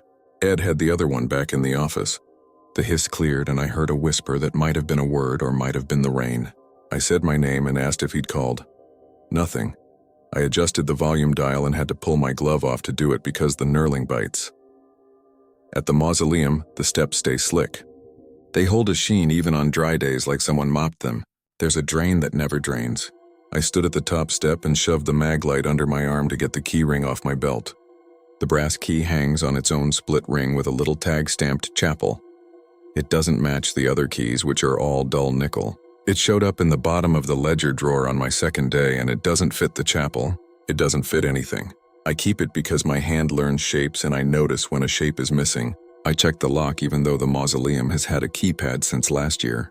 The keypad stuttered, blinked, and then gave me the green. The door stuck and released with the sound of sealant peeling off paint. I listened before I stepped inside. That's a habit I didn't have before this place. The first time I heard it was like when you stand near a transformer or the back of a soda machine, a note under the noise. I thought it might be the dehumidifier running in the corner, except the dehumidifier wasn't on. It had a tag across the plug that said unplugged until further notice. I stepped closer to the steps where the concrete interior stairwell goes down to the crypt room the public doesn't use. The wording came into my head without me choosing it. Faint humming beneath the mausoleum steps. I said it in my head, not out loud, and it made my mouth feel dry. I told myself there are fans somewhere in the building. I clicked the light off and on, and the sound didn't change. On the way back to the watch house, I passed the small bell tower over the chapel door. It's a decorative thing that never rang, but someone years ago ran a rope so kids could play pretend during the fall tours. The rope hangs inside the entry vestibule because people kept stealing it. It was moving very slightly side to side. I put my mag light on the floor and watched to see if my own movement was causing it. The motion kept going. A small arc, as if it was finishing something and didn't want to look like it had been doing it. I closed the door. When I opened it again a minute later, the rope was still. Ed was at the desk with the logbook open to the entries for the week. He tapped the lighter twice, set it down, then moved it so it would sit parallel to the edge of the desk. He has a thing with right angles. He said the outer gate was locked and chained with the county padlock, which was good, but the little brass key I keep on the hook was missing. The brass key with the chapel tag. I told him I had it on me. He looked relieved and then asked why I'd taken it. I didn't have a good answer. I wrote a note in the margin of the log that said brass key in my possession and drew an arrow to my name and the time. The wall clock ticked like a metronome playing slow. The rain on the roof came in a new pattern that meant standing water somewhere had just overflowed. The radio hissed again, and the hiss became a word. It repeated itself once like the radio was thinking. It sounded like here. That's what I heard, but radio noise does that, syllables and static that your brain grabs and calls meaningful. I asked Ed if he'd heard it. He said he'd set his radio on the charger, which only sometimes works because the contacts are corroded, and it had clicked and gone quiet. He hadn't said anything. I told him I was going to walk the outer road and check the gate again. He didn't laugh, but his face did something like he wanted to. He tapped the lighter twice. The outer road is narrow with a ditch on the field side and the cemetery fence on the other. The sodium lamps make shadows of the fence bars that look like they're bending. The ditch fills with cattails in summer, but now it was just black water and cut stems. The chain at the gate was pulled tight around the bars and padlocked. I checked the padlock and it was hammered with rust the way it always is, but the shackle was bright and burnished where it touched the chain, like someone had opened and closed it an hour ago. On the way back, I passed the caretaker shed and saw light under the door. The hurricane lantern was lit. I hadn't left it lit. The flame was low and steady. I opened the door and the flame went out. I stepped inside and it smelled like hot metal cooling. The steel trimmer lay on the bench with a clean spool of line and no fuel cap. I found the cap on the floor under the bench. I'm careful about the trimmer because if you leave it wrong, the tank leaks and the shed floor keeps the smell for days. When I came out, the tower lantern made a slow arc and came still. Fog wrapped the base like cotton batting. The drip from the roof edge hit the same spot on the stone with a sound like a clock's second hand. I felt the stupid thought that if I looked up, I'd see someone leaning on the catwalk rail. I made myself not look up. Back in the office, Ed had set the logbook aside and pulled the old plot map out of the drawer. It's a big folded sheet covered in pencil over pencil. He had his reading glasses down on his nose and his shoulders looked like he was trying not to take up much space. He told me the Morton plot numbers didn't match the tags, and he pointed to a square labeled Lyle R. Morton 1919-1996, and the same name again one row over with 1919-1998. Both were penciled by different hands. We walked out there and checked the little aluminum name tags on the corner stakes. One read 1919-1996, and another read 1919-1998. The stones themselves, flat to the ground, gave the same two sets, and the brackets holding the tags had new zip ties that didn't match the ones we use. I asked if Connie had sent anyone out. He said no, the rain felt colder. The drizzle hit the back of my neck where my hood gapped and ran down under my shirt. We were quiet passing the mausoleum. I didn't want to hear anything. The fog made the lamps feel close to the ground. The keypad by the door to the crypt level blinked on its own once and showed all 8s, then went dead. Ed said the keypad does that when there's moisture, and we both pretended it always shows 8s. He ran his thumb hard along the grain of his lighter, and the rasping sound felt wrong in that damp air. The next thing was a key that didn't fit any door. The brass key had never fit anything, but when I reached for it on my belt, it wasn't there. I stopped walking and patted all my pockets the way you do in airports, and my stomach dropped. I told Ed the key was gone. He asked if I'd left it in the office. I hadn't. I said I'd go back and check, and he said he'd walk the perimeter of the Morton plots. When I turned, my boot slid on something slick that wasn't moss and wasn't algae. The tread of the heel made a squeak I can still hear if the room is quiet enough. I put the mag light on that spot, and the water there vibrated slightly like a phone buzzing on a table. I told myself it was a gust pushing the puddle. In the office, the radio on the charger was on. It shouldn't have been because the charger is temperamental. The LED glowed a sick orange and the speaker made a sound like breath. Then a word tried to form and didn't. I picked it up and thumbed the side transmit and said my name and that I was in the watch house. The other radio, the one on my belt, hissed, and then I heard my own voice repeated back at me from somewhere near the door, slightly delayed. I told myself I had keyed both radios by accident and they were feeding back, but the one in my hand wasn't transmitting. The green transmit LED wasn't on. I put it down. Movement on the window glass made me look. It was only rain. The tower light swung again and steadied. I told myself I was done telling myself things and went back out. The chapel vestibule smelled like wet rope. I checked the bell rope again. It wasn't moving. I bumped it gently with 2 fingers and felt resistance like the rope was heavier than rope. The clapper in the little bell didn't sound and there was no ring. Just a dull metal knock like someone tapping a radiator with a knuckle far away. There are security cameras here, the kind you get grants for, but they record to a DVR that loses days whenever the power flickers. We've watched hours of compressed dampness in that office and never learned anything. I didn't go back to the monitors. I went to the mausoleum. The keypad didn't light at all when I pressed it. My mag light beam shook a little and I got mad at my hand for trembling. I gripped the handle and pulled, and the door gave like it had been waiting for the pull. Like something on the other side had already pulled and was grateful to stop. The smell inside wasn't death. People always think that. The smell was stone and damp and the penny tang of old metal. The dehumidifier was unplugged. The little bucket inside it was full of rain from who knows when. I could hear water dripping off a railing down the interior stairs. I braced my hand on the cool wall without meaning to. My glove squeaked. I stood at the top and listened the way you listen for your name in a crowded room. I'm not dramatic. I don't imagine voices. I heard it the way you hear if a garage door opener is on. The frequency found something in my jaw and made my teeth feel soft. Faint humming beneath the mausoleum steps. If I'd said it out loud, it would have sounded like I was reading it off a sign. I took 1 step down and the sound changed like it noticed me. I stopped and waited. The rain on the tower roof made a ticking counterpoint. My radio hissed. I took another step. The beam of my mag light caught a thin line of water running along the stair edge. It gathered and dripped at the landing at a regular pace that didn't match the rain. Negative space between drips is a thing you can feel. The crypt room at the bottom isn't large. We keep excess markers down there, blank marble pieces that we order if a family is slow to decide. There's a rolling steel shelf with cardboard boxes marked with names and dates, brass vases and little hardware kits. The concrete floor holds a crack that looks like someone drew a map of a river delta with a screwdriver. It's dry down there even on wet nights, except this night. Tonight, my boots found a shallow film on the concrete, enough to make a darker boot print when I lifted my foot. In the far left corner, beneath the first run of stairs, the noise was not loud, but it had presence like a refrigerator in a quiet kitchen at 3 a.m. I crouched and put the mag light flat on the floor so the beam ran along the concrete under the staircase. Light catches things differently at that angle.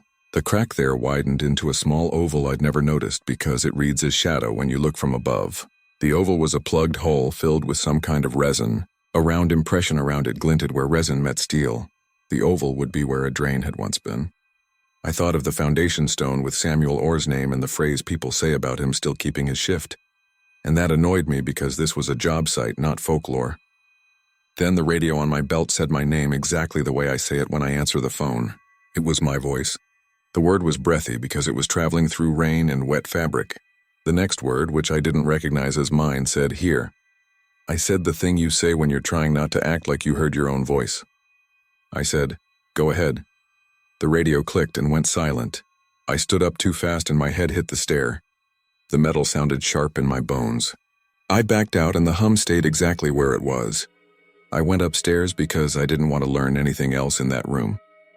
At the top, I turned the key on the keypad like a habit and remembered it had no key and no power. My hands had learned a pretend motion to make my body feel better. The rain got finer and the fog thickened. It made the lamps brighter to look at and darker to stand in. Ed called on the radio and asked where I was. He sounded normal. I said mausoleum entrance. He said don't move. He sounded like he was staring at something and had decided that if he walked toward it, it would walk toward him faster. He came into view through the mist and I felt better and worse. His coat shoulders were darker than the rest of his coat, and his hair looked wet despite his cap. He tapped his lighter once with his glove and looked down at his hand like he didn't mean to. He said the outer gate looked wrong again, and that the chain had rubbed bright again where it couldn't have. Then he held something up between two fingers, the brass key with the chapel tag. He said, "This yours?" I said yes and asked where he found it. He said it was hanging from the bell rope by its ring. We both turned to look at the chapel even though we couldn't see it through the fog. He handed me the key. My glove was wet enough that the metal felt warm by comparison. He asked me to help him check the Morton plots again because he wanted to write something in the log and wanted me to agree. We walked together and the tower light made a slow arc and stopped like it was tracking, and then letting go. At the Morton plots, the soil along the edges looked tamped, which was impossible because nobody tamped anything since morning. He pointed to the aluminum tag. The zip tie was new, but not the brand we use. He said maybe a family member had replaced it. I said, "With what tags and ties?" He didn't answer. He seemed to be trying to set an example for himself of how to behave. We made a slow circuit along the outer road. The ditch water was higher, and we could hear it moving under the brush like someone breathing in heavy fabric. Ed said he hated this job some nights and then corrected himself and said he hated weather, not the job. He said that because he's the kind of man who thinks you shouldn't say you hate a place you're standing in, like it might take it personally. The radio on his belt gave a little single-note chirp that doesn't belong to any setting, and he slapped it without looking. The hour stretched. The bell rope hung still. The lantern in the shed stayed out. The tower light swung once and we didn't talk about it. I made coffee in the office and the smell cut the metallic air for about 60 seconds and then the air swallowed it. The logbook lay open and the page edges curled from damp. I drew a line under the last entry and wrote nothing. Around 3, the rain settled into a finer texture.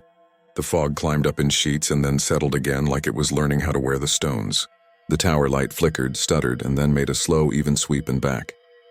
That sweep isn't possible because there is no motor and no wind load, and I could stop listing reasons. Ed said he wanted to check the mausoleum one more time, mostly to prove something to himself. He didn't say what. He tapped the lighter twice on the desk without lighting it and left it there. We walked in silence. The sound of our boots on wet stone made a rhythm I still feel in my calves. The maglite beam picked up the drain at the bottom step, where water collects and refuses to go anywhere. The keypad was dark. We pulled the door, it opened. The interior smelled like wet coins. We stood at the top of the stairs and listened. I didn't want to ask him if he heard it because once you ask, the other person has to answer. He said he heard something like a line being held on a phone call. We went down to the landing. The light on the floor showed the oval in the resin under the first run. The hum lived in that corner the way a draft lives under a door. Ed crouched, hands on his knees, and the seams of his coat creaked. He said the hole was a former drain. He said it probably leads to a dry well. He touched a finger to the resin and didn't pull back. He said it was cold. He looked at me and asked me to hand him the Fiskars shovel that leans in the corner in case we drop something under a shelf.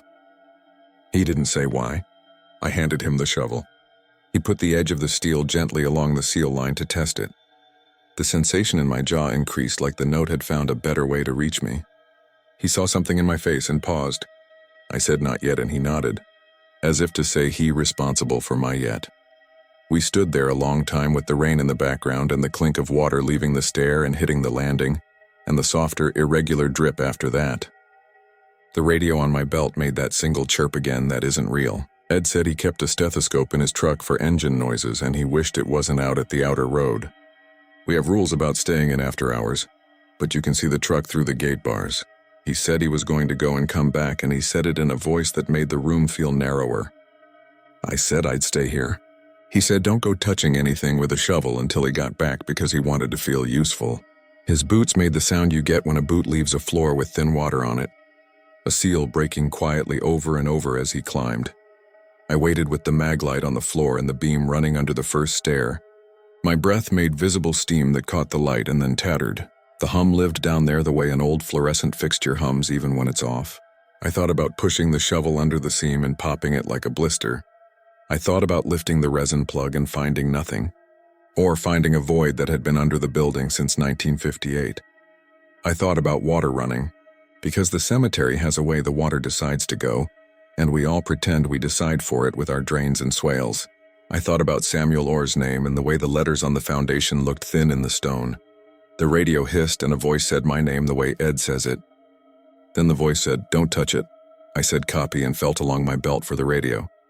It was there and it was quiet. The voice hadn't come from my radio. It had come from the stair. I stood because crouching made me feel like I was about to do something or be made to. The elevator doors upstairs in the chapel make a little gloss of sound when the heating system kicks on even though we don't have an elevator. I heard that sound and then I understood it was rain moving in a gutter. I tell you these details because I keep wanting to prove to myself that my brain went to regular explanations first and every time. Ed didn't come back as fast as I wanted him to. I took the radio off my belt and thumbed transmit and set my position. The return hiss came with a hiss of rain. Then quietly, in a voice that was mine, the radio said, "I'm here." It took my body a second to realize my mouth hadn't moved. I turned the volume down and set the radio by the mag light on the floor. I heard the server rack sound, that little high whine, and then quiet. The scavenged air in that room felt thin and I became aware of my heartbeat through my ears. Ed came back with the stethoscope around his neck, the earpieces in. He had to keep one hand on the head to keep the rain from making false noise. He nodded like you do when you arrive and you're still moving. He crouched and set the stethoscope bell on the resin. His shoulders tightened. He moved the bell along the seam. He said he could hear something below, but not water. Not exactly. He said it was like a transformer buzz, but deeper and slower, the kind that rolls in your ribs. He said he wanted me to hold the maglite level and steady. I did. Then the stethoscope cord lifted a fraction the way a thread will when static takes an interest, and Ed took it off his ears and set it down. He tapped his lighter twice on his knee. I said we should call Connie.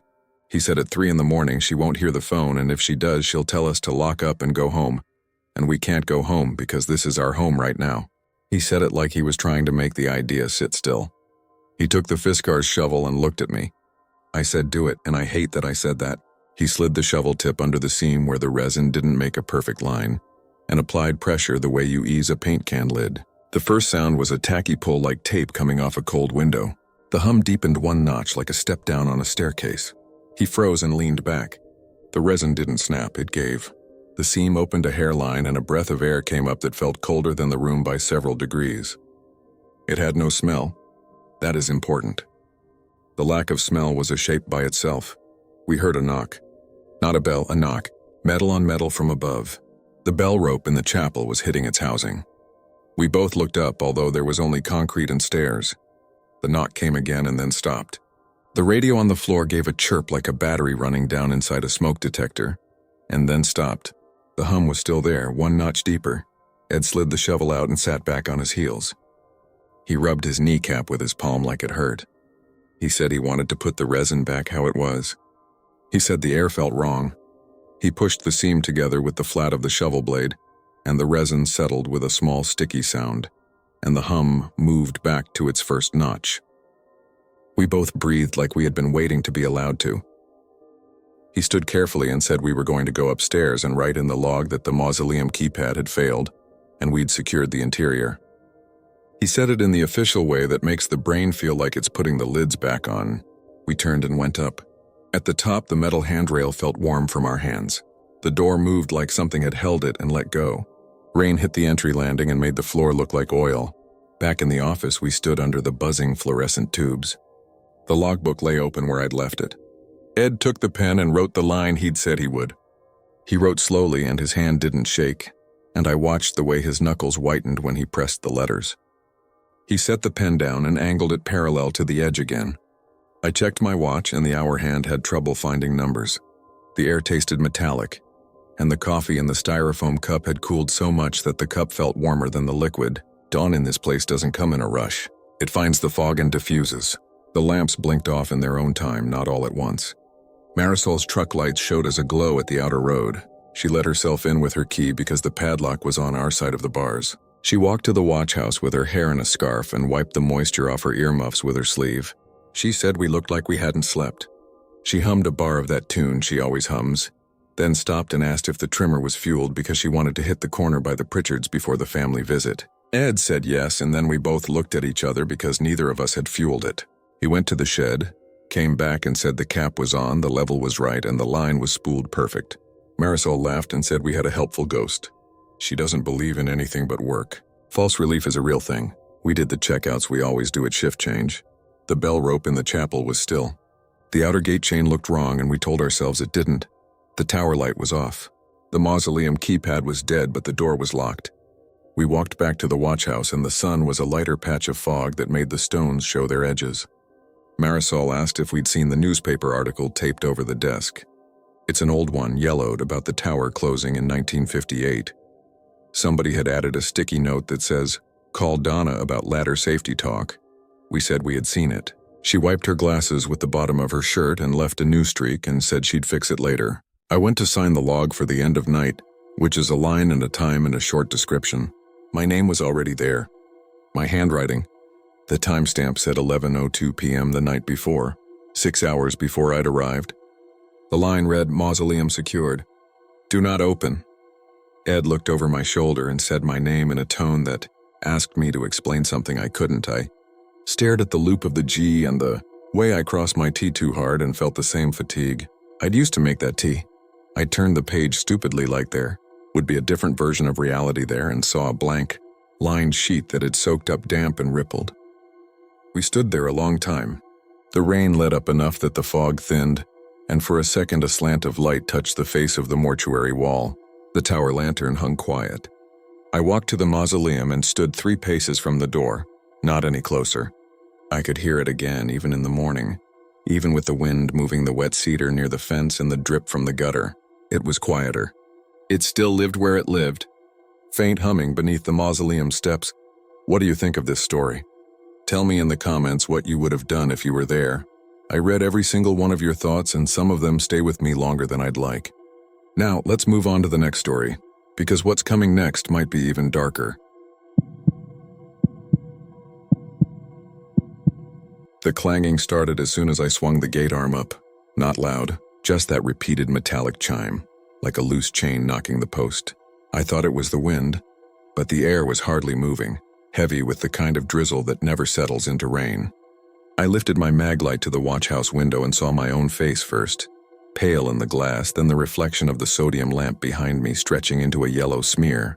I'm the night caretaker at Ridgeview Cemetery in the North End, and this was during my 6th month on the job. My name's Amir. I picked up the extra night shifts after Raffi moved on, and because Donnelly, the supervisor, said the budget could use a favor. If you've never been inside a cemetery at night, it's not what people imagine. The quiet isn't full of whispers or superstition. It's full of routine noises you learn and count on. Drip from the drainage spout at the chapel, the timer knock in the sodium lamps waking and going dim again, the click of the Motorola when you lean against your belt wrong. The slow release of air through the mausoleum's vent grates like a tired sigh. The drizzle makes everything ring differently. It brings out a metallic smell even in the grass. I signed into the logbook, same block printing I always use, 2158. Weather cold drizzle, lamp stable, grounds locked. Donnelly had underlined 2 things on the nightly checklist: patrol the mausoleum steps for water pooling, and check the chapel bell rope orientation. He's the type to underline instead of repeat himself. He taps a dented thermos against his clipboard when he wants you to hurry. The first pass is always the same. Walk the outer road where the hedge breaks and you can see headlights on the main street. Check the tool shed padlock. Cross to the chapel to make sure the vestibule light comes on.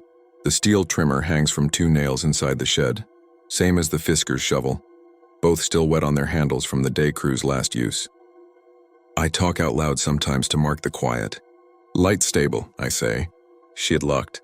It keeps my breathing even. The drizzle collected on my jacket and the mag light beam had the grainy look it gets when the air's too wet. The first odd thing was the gate. I'd left it latched open for a delivery. Donnelly said a stone would arrive late for Monday's burial, and the driver might swing by after dark. Sorry, kid. I propped the arm with a chain and a cotter pin. On my second pass, the arm was back down and the chain had been wrapped twice. The cotter was pinched flat like it had been squeezed with pliers. I went through my pockets in case I'd mixed pins, but I only carry the brass ones Donnelly issues, not those cheap slotted clips. The asphalt at the hinge had new wet marks like someone stood there and dripped. It wasn't a big deal. People walk their dogs late and sometimes lift the arm, then drop it wrong. I raised it again, made a mental note. Inside the chapel, the vestibule light flickered once and steadied. The bell rope hangs down on the right, a thick hemp line that disappears into a carved oak hood. It's not used, not officially. The bell is dead weight, but the rope had a quarter twist in it, like someone had run it through their fingers while waiting. The twist made it swing just a few degrees, tick-tick against the wood. I straightened it. The chapel air was colder than outside and smelled like pennies. My boots left a wet trace along the aisle to the chancel where I checked the heater intake.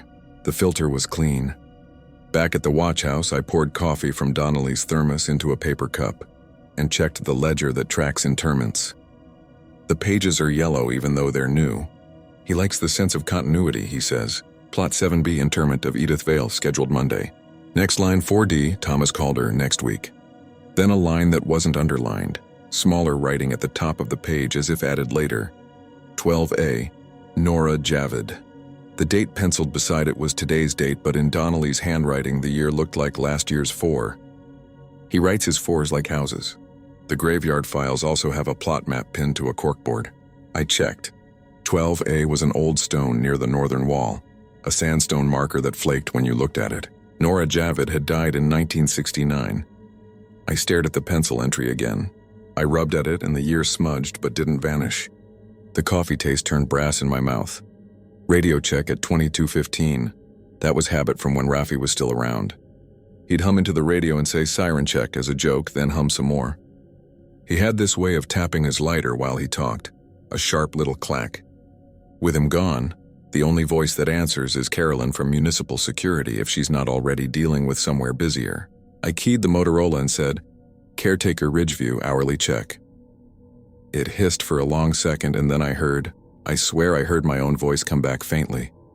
The radio repeated the word check twice, soft like someone in another room said it. Then Carolyn came through, wind in her signal. Copy, Ridgeview. All quiet. I said yes and put the radio back. On the second sweep, there was damp soil between rows 9 and 10 that shouldn't have been damp. The drizzle wasn't heavy and the ground here is higher.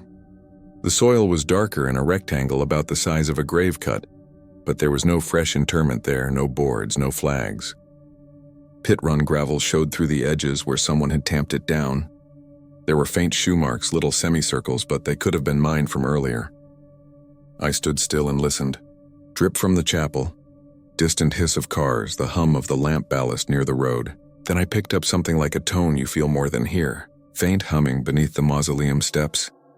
I walked toward the mausoleum, careful not to shine the light at any house behind the wall. The big doors were locked with a long throw bolt and the brass handles were chilly. The steps collect water, Donnelly gets on me for that. He says it causes freeze damage. I crouched and swept the beam along the join where the first riser meets the landing. Water had pooled in the right corner and gone still. A small stream of bubbles rose, broke, then rose again as if the stone was breathing. I told myself it was the drain doing what drains do. The humming was there, but when I put the light on the steps, it seemed to retreat into the stone. I felt the vibration in my kneecap through my jeans more than in my ear. Another anomaly. The outer gate to the service lane had been relocked from the outside. The mechanism simple, hasp and puck lock, but the puck was turned so the keyway faced the street, not inward like we always leave it. If a stray locked it fiddling around, they would have had to reach under and twist it that way. I wrote it down. Gate orientation reversed. The shed light refused to stay on. I hit the switch and the fluorescent snapped bright and then sagged to a nervous strobe. The Fisker's shovel blade had a new nick on it, bright fresh metal, not from a rock. The steel trimmer's fuel cap was finger-tight, not the quarter-turn lock it should have. I tightened it. The smell in the shed was sawdust and wet oil. The rain on the roof ticked. I stepped back onto the gravel and the radio chirped on its own. A single squawk like someone keyed and released. The word that came through then was one word, not words at all, more like a syllable stretched thin. Open. I went into the chapel again to check the bell rope. It was swinging a bit more and had turned 2 full twists down its length. The vestibule light dimmed and came back. There's a small panel behind the coat hooks where the old fuse box lives. I opened it and found a brass key lying on the bottom lip of the cabinet. It wasn't ours. Our keys are stamped with numbers and have the county logo. This one was older and plain, heavy in my hand, the warding square and awkward. It was the kind of key you see in family Bibles, not in municipal buildings. I tried it in the chapel side door and the watch house cabinet for the radio. It didn't fit. I put it in my pocket because that was the safest place to put it, and also because leaving things where you find them is sometimes the worst choice. By midnight, the drizzle had thickened to a cold mist that glued my hair to my head. The timing on the lamps had a hiccup, and 3 on the eastern lane went out for a second and relit, making the rows of stones slow blink. I kept the beam low so it wouldn't chop the fog too much. A sound came from the far end like someone rapping knuckles on wood, steady and deliberate. When I got there, it was the sign at the outer wall, the rules plaque, moving just enough to tap the bricks with its corner in the wind coming over the top. I wedged it with a bit of folded program from the chapel. The wind died as soon as I did that. On the third pass, the ledger in the watch house had curled at the corners from the damp. Someone had left a page flagged with a paperclip I didn't know we owned. Where it was flagged, a note had been added in different handwriting than Donnelly's. A rounder hand. Bell check 112, no initials. The last log signed below that was from Rafi 2 months prior. He'd drawn a crooked smiley face next to his name the night before he quit. A one-eyed thing. I noticed then that his sign-off time and mine's sign-in time from tonight were the same minute on different days. It meant nothing. I had to keep it meaning nothing. The stone with the flaking surface, 12A, the Nora Javid stone, had a duplicate 4 rows over. Another stone with the same name, newer granite, same dates. I figured a family replaced the old stone and left the original. It happens. But the newer one had a small black mark near the base where a lawn flag had been. When I scraped it with my thumbnail, it came off like soot. The soil around the base had that dark dampness that wasn't quite puddling, as if it had been tamped after a shift. I checked the plot map in my head and realized 12A should not be here at all. This lane is 11. I went back to the watch house and pulled the corkboard down to be sure. The map's corner had dark spots where something wet had touched it. 3 evenly spaced dots like the end of a rope left prints.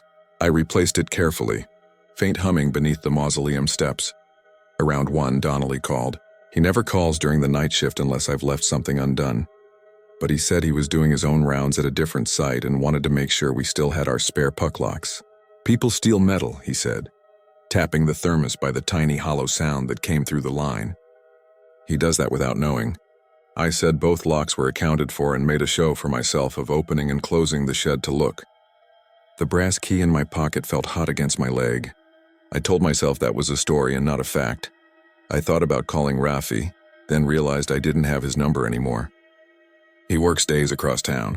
He'd said he quit because night shifts make you see patterns where there aren't any. Then he cracked his lighter and said he meant that in both directions, whatever that means. The Motorola crackled again with that empty carrier sound. I set it on the watch house counter and the speaker vibrated with a tone. Then those same stretched syllables. Open. This time it was the exact pitch of the humming at the mausoleum. At 1:12 on the dot, because the flagged note had gotten into my head, I went to the chapel, then the mausoleum, then back to the chapel. The bell rope had rotated and now the frayed tassel at the bottom touched the floor, leaving a darker crescent on the stone. When I put my hand on the rope, the twist unwound all at once with a soft sigh like hair untwisting. I let go too fast and my palm burned. The vestibule light winked, then steadied. I peered into the oak hood with the mag light and saw nothing but a dark shaft and the faint suggestion of a pulley. No cobweb swinging, no draft. I made the deep sweep then, the one down through the tight older rows where the ground is uneven and the markers lean on each other like drunks. The drizzle had turned to a heavier wetness. My jacket had gone from soaked to clinging. The lamplight at this depth was weak. The fog ate it. I could hear water collecting in the small drain near the mausoleum, and a sound like someone wearing corduroy trying to move quietly. I told myself it was the wet grass rubbing my pant legs.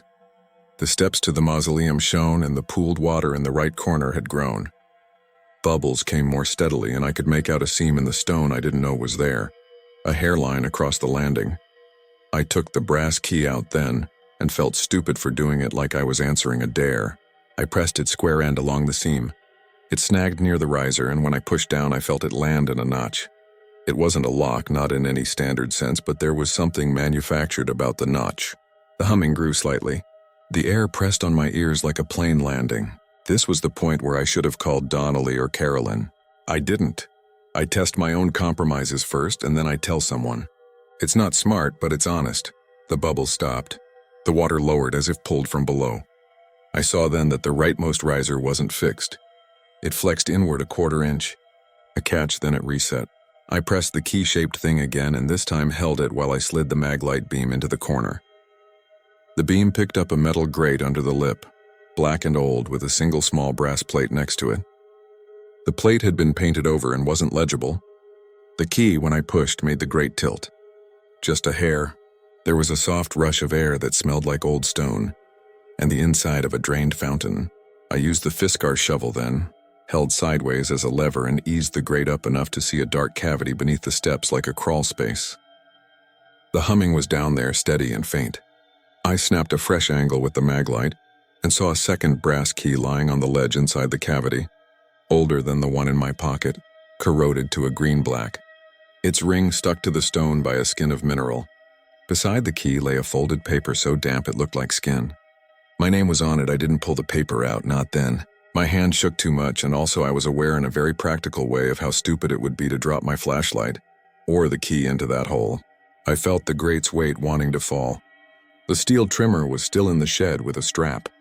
I thought I could fish the paper out with the strap loop if I needed to. I let the grate down gently and the humming softened.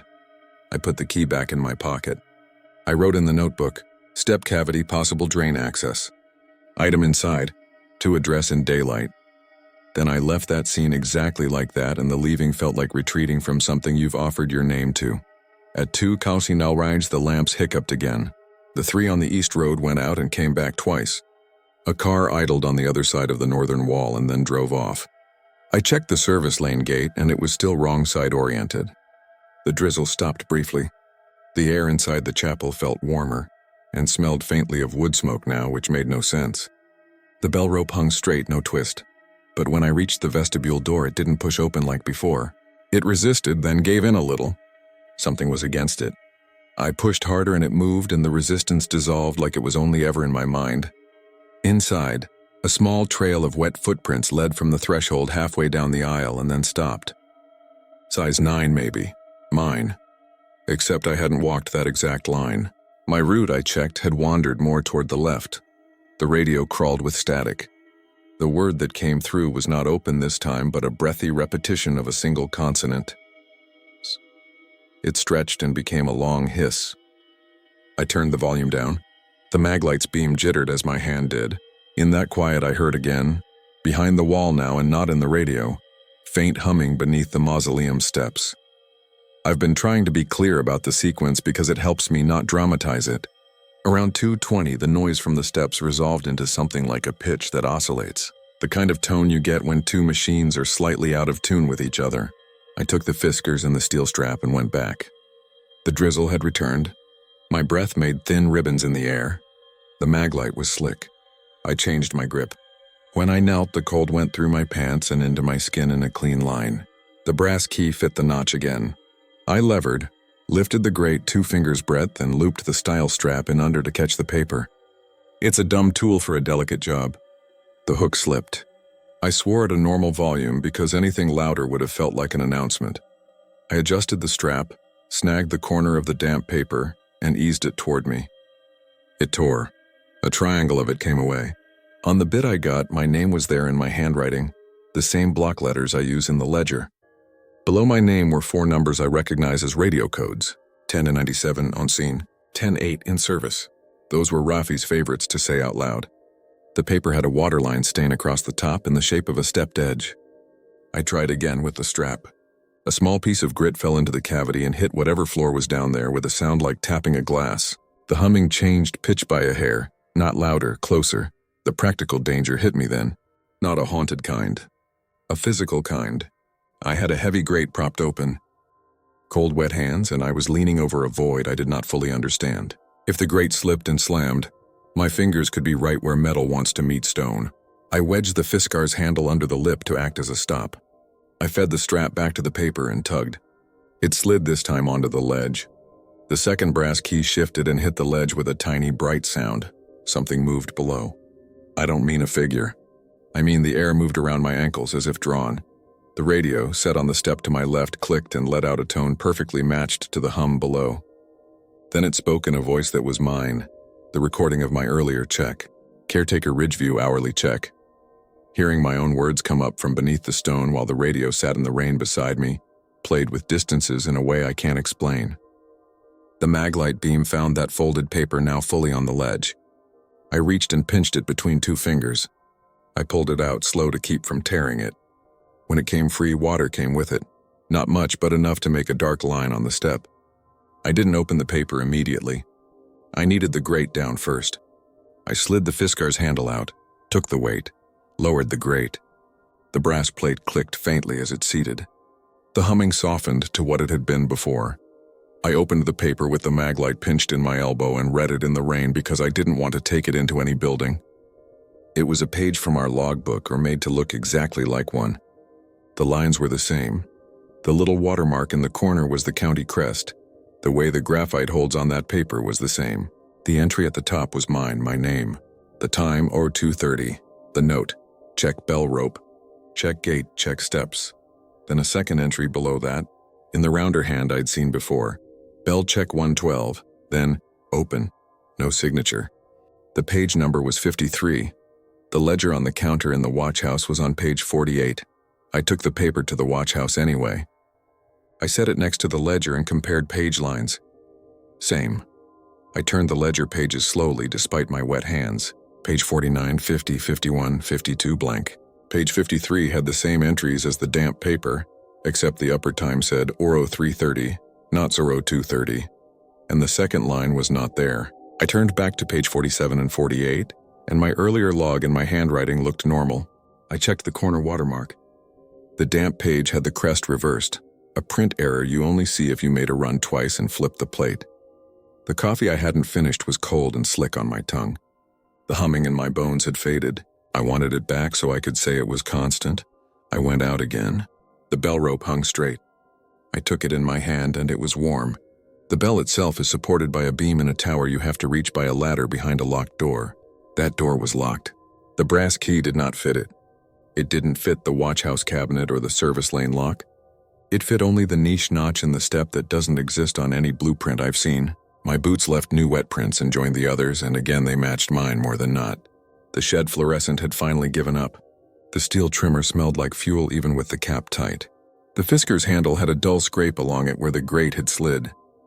The fog thickened so the lamps became halos and the parts of the cemetery furthest from me withdrew into simple shapes. What pushed it from strange into wrong was the sound under the steps becoming a syllable. That's the moment.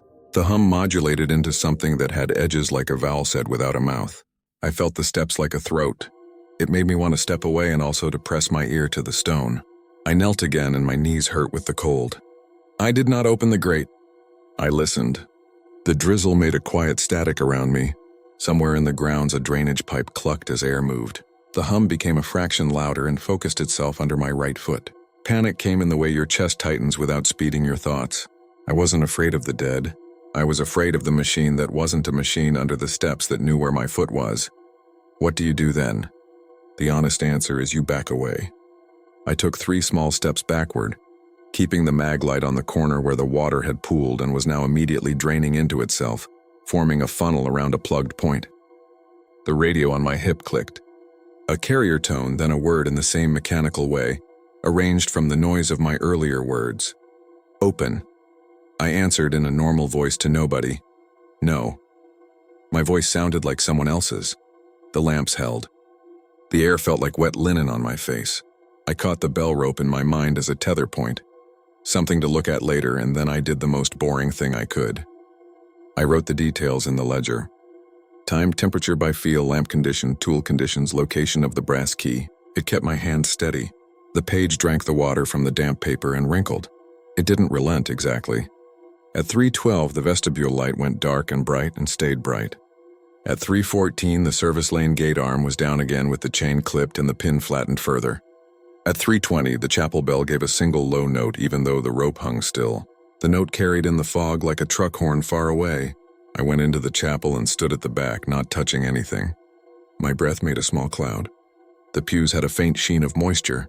Rafi used to hum here. He said the acoustics made even a bad hum sound like a song. I heard the hum like a note held. I heard my own name as a shape inside it. I stood there for 5 minutes and counted the small creaks the building makes. The radio stayed quiet. Around 3:40, my jaw hurt from clenching.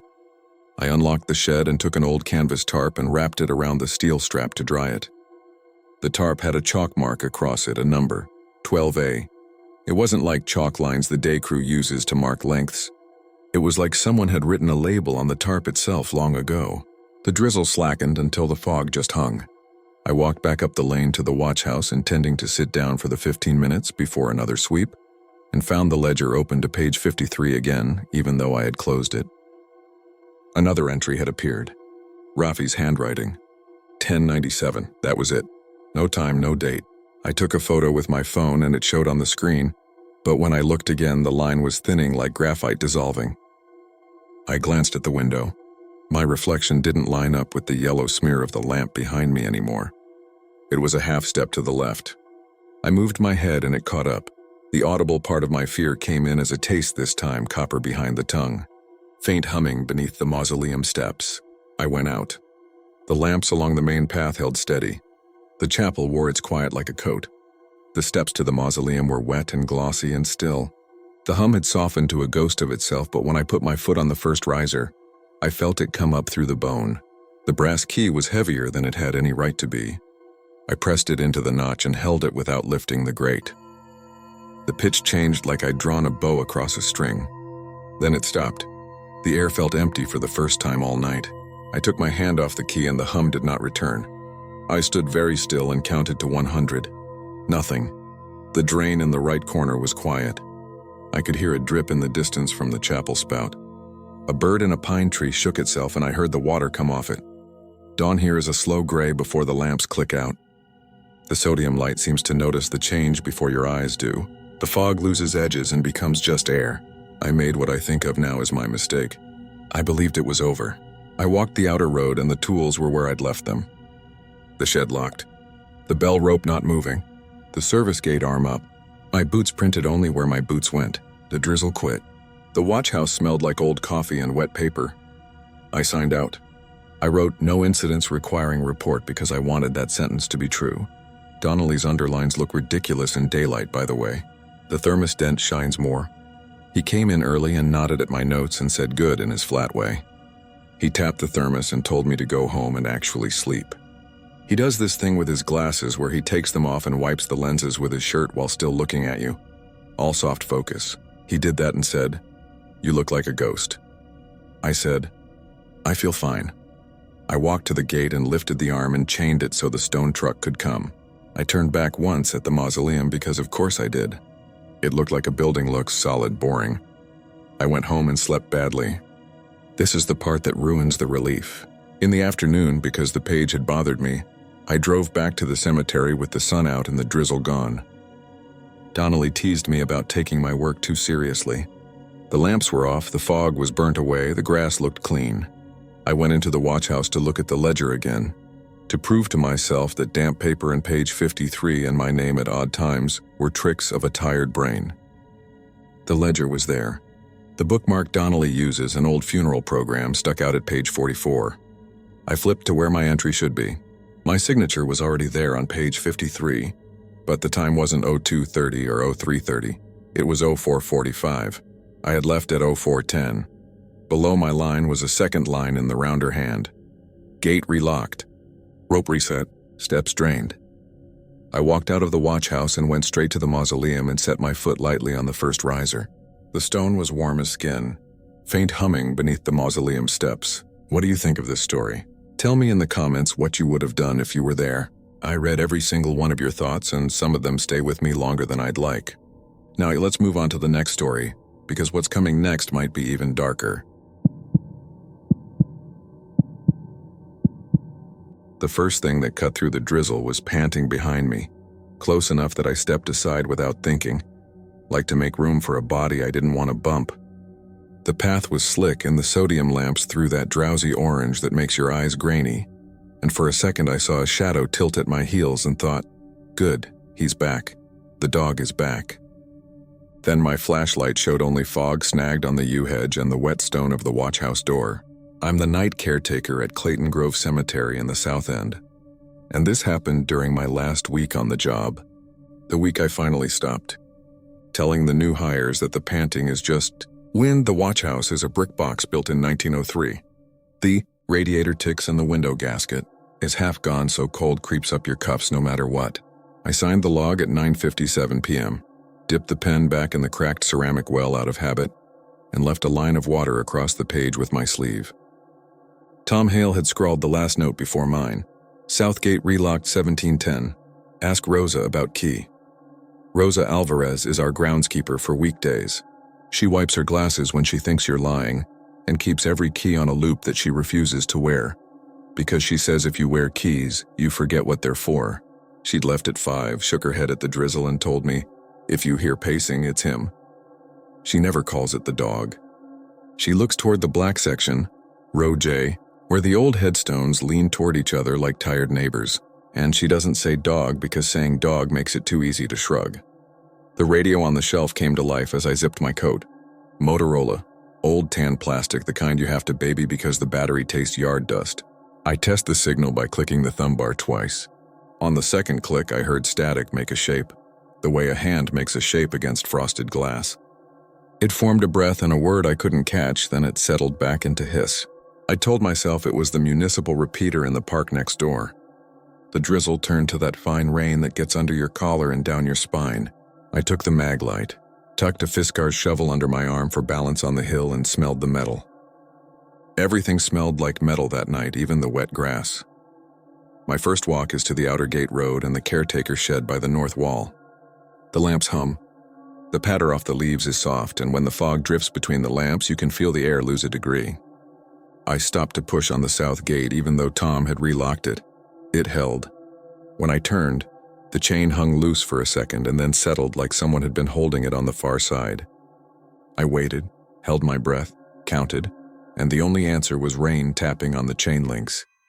The shed smelled like fuel and damp paper. The shelves are lined with labeled bins, stencil painted in Hale's block capitals, twine, crepe, vases, flags.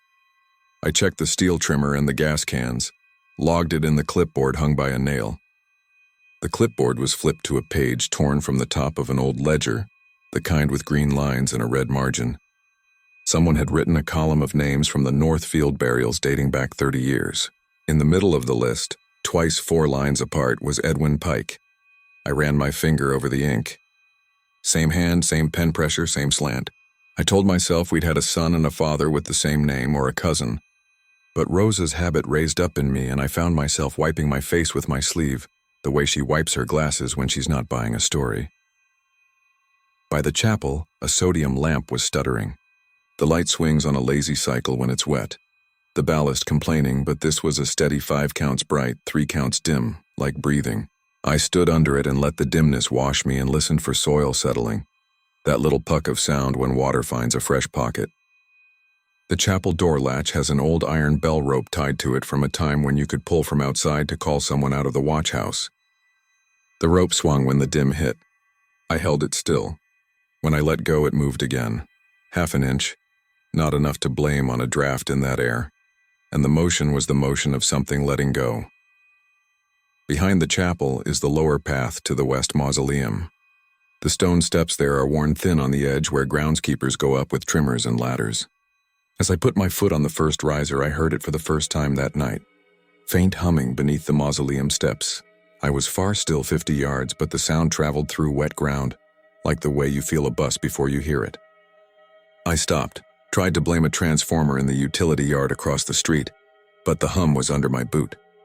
Not in the air, under I checked the map in my coat pocket. It's a folded plot map papered in pencil ticks from 50 years of burials, the kind that you can feel with your finger, where a hand pressed hard to finish a note in rain.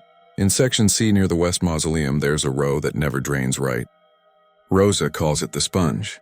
The ground there was damp, though the sky hadn't opened yet, and a ridge of fresh soil at plot C19 had slumped toward the path, even though nobody was scheduled there for the week. The ledger said C19 is Crowley, Agnes, and I remember her funeral because her niece left carnations on the wet steps, and a black dog lay just out of the awning, head on paws, eyes on the box the whole time. He belonged to her in life. The family told us his name was Nye. He hung around after, 3 years by my count, sleeping under the iron bench in rain and heat, until one March he didn't get up. Tom used a Fisker's shovel like the one I carried to cut a square by the edge of Agnes's stone, and buried the dog there with his brass tag because the family asked. He tamped it gently and didn't sign the ledger that night. Something scraped the inside of the chapel while I stood staring at the slumped soil. I walked back and checked the door again. The key turned in the lock, but the door didn't give. The key was Rosa's copy, a brass one worn almost smooth with the numbers stamped shallow. It's never failed me. I went through my ring, found the iron one that fits only the older mausoleum, a piece of metal nobody has a duplicate of. It didn't fit the chapel, it shouldn't have, but the teeth met and held and turned a quarter inch like it wanted to decide who it was. I took it out like it was a mouth. By 10:30, the rain softened into a mist that you have to see with a beam or it doesn't exist. I swung the mag light across stones because the fog makes you unsure where the ground ends. On 3 stones in a row, I saw the name Pike again. Not all Edwin, but the surname in the same form. Same shape of the E. It was probably my head. Probably the way familiarity drags your eye to patterns. But the same nicks in the serif made my thumb worry at the light's rubber switch. A crow called once from somewhere up in the U's and then shut up, like it remembered the hour. I made the rounds. The caretaker shed door was shut. The south gate chain hung again in a way that said someone had just taken their hand away. The radio whispered and then cleared its throat twice. When it spoke my name, Ben, the way people who don't know me always say it, like it's the first word of a question. I clicked back. Tom, is that you? Only the hum of the lamps answered until Rain found a metal lid somewhere and ran a tapping rhythm that matched my pulse for a few steps, and then jagged away. At 11, I stopped in the watch house to warm my hands over the radiator. The logbook lay open where I'd left it, but my entry had a wet thumbprint on the margin that wasn't mine. The thumbprint was too low if you imagine someone standing. It matched the height of a hand held by a kneeling person, or a hand set on the table by someone tired. I went to the map cabinet because maps calm me. I pulled an old plot chart, the one from 1951 that still has clay on the folds.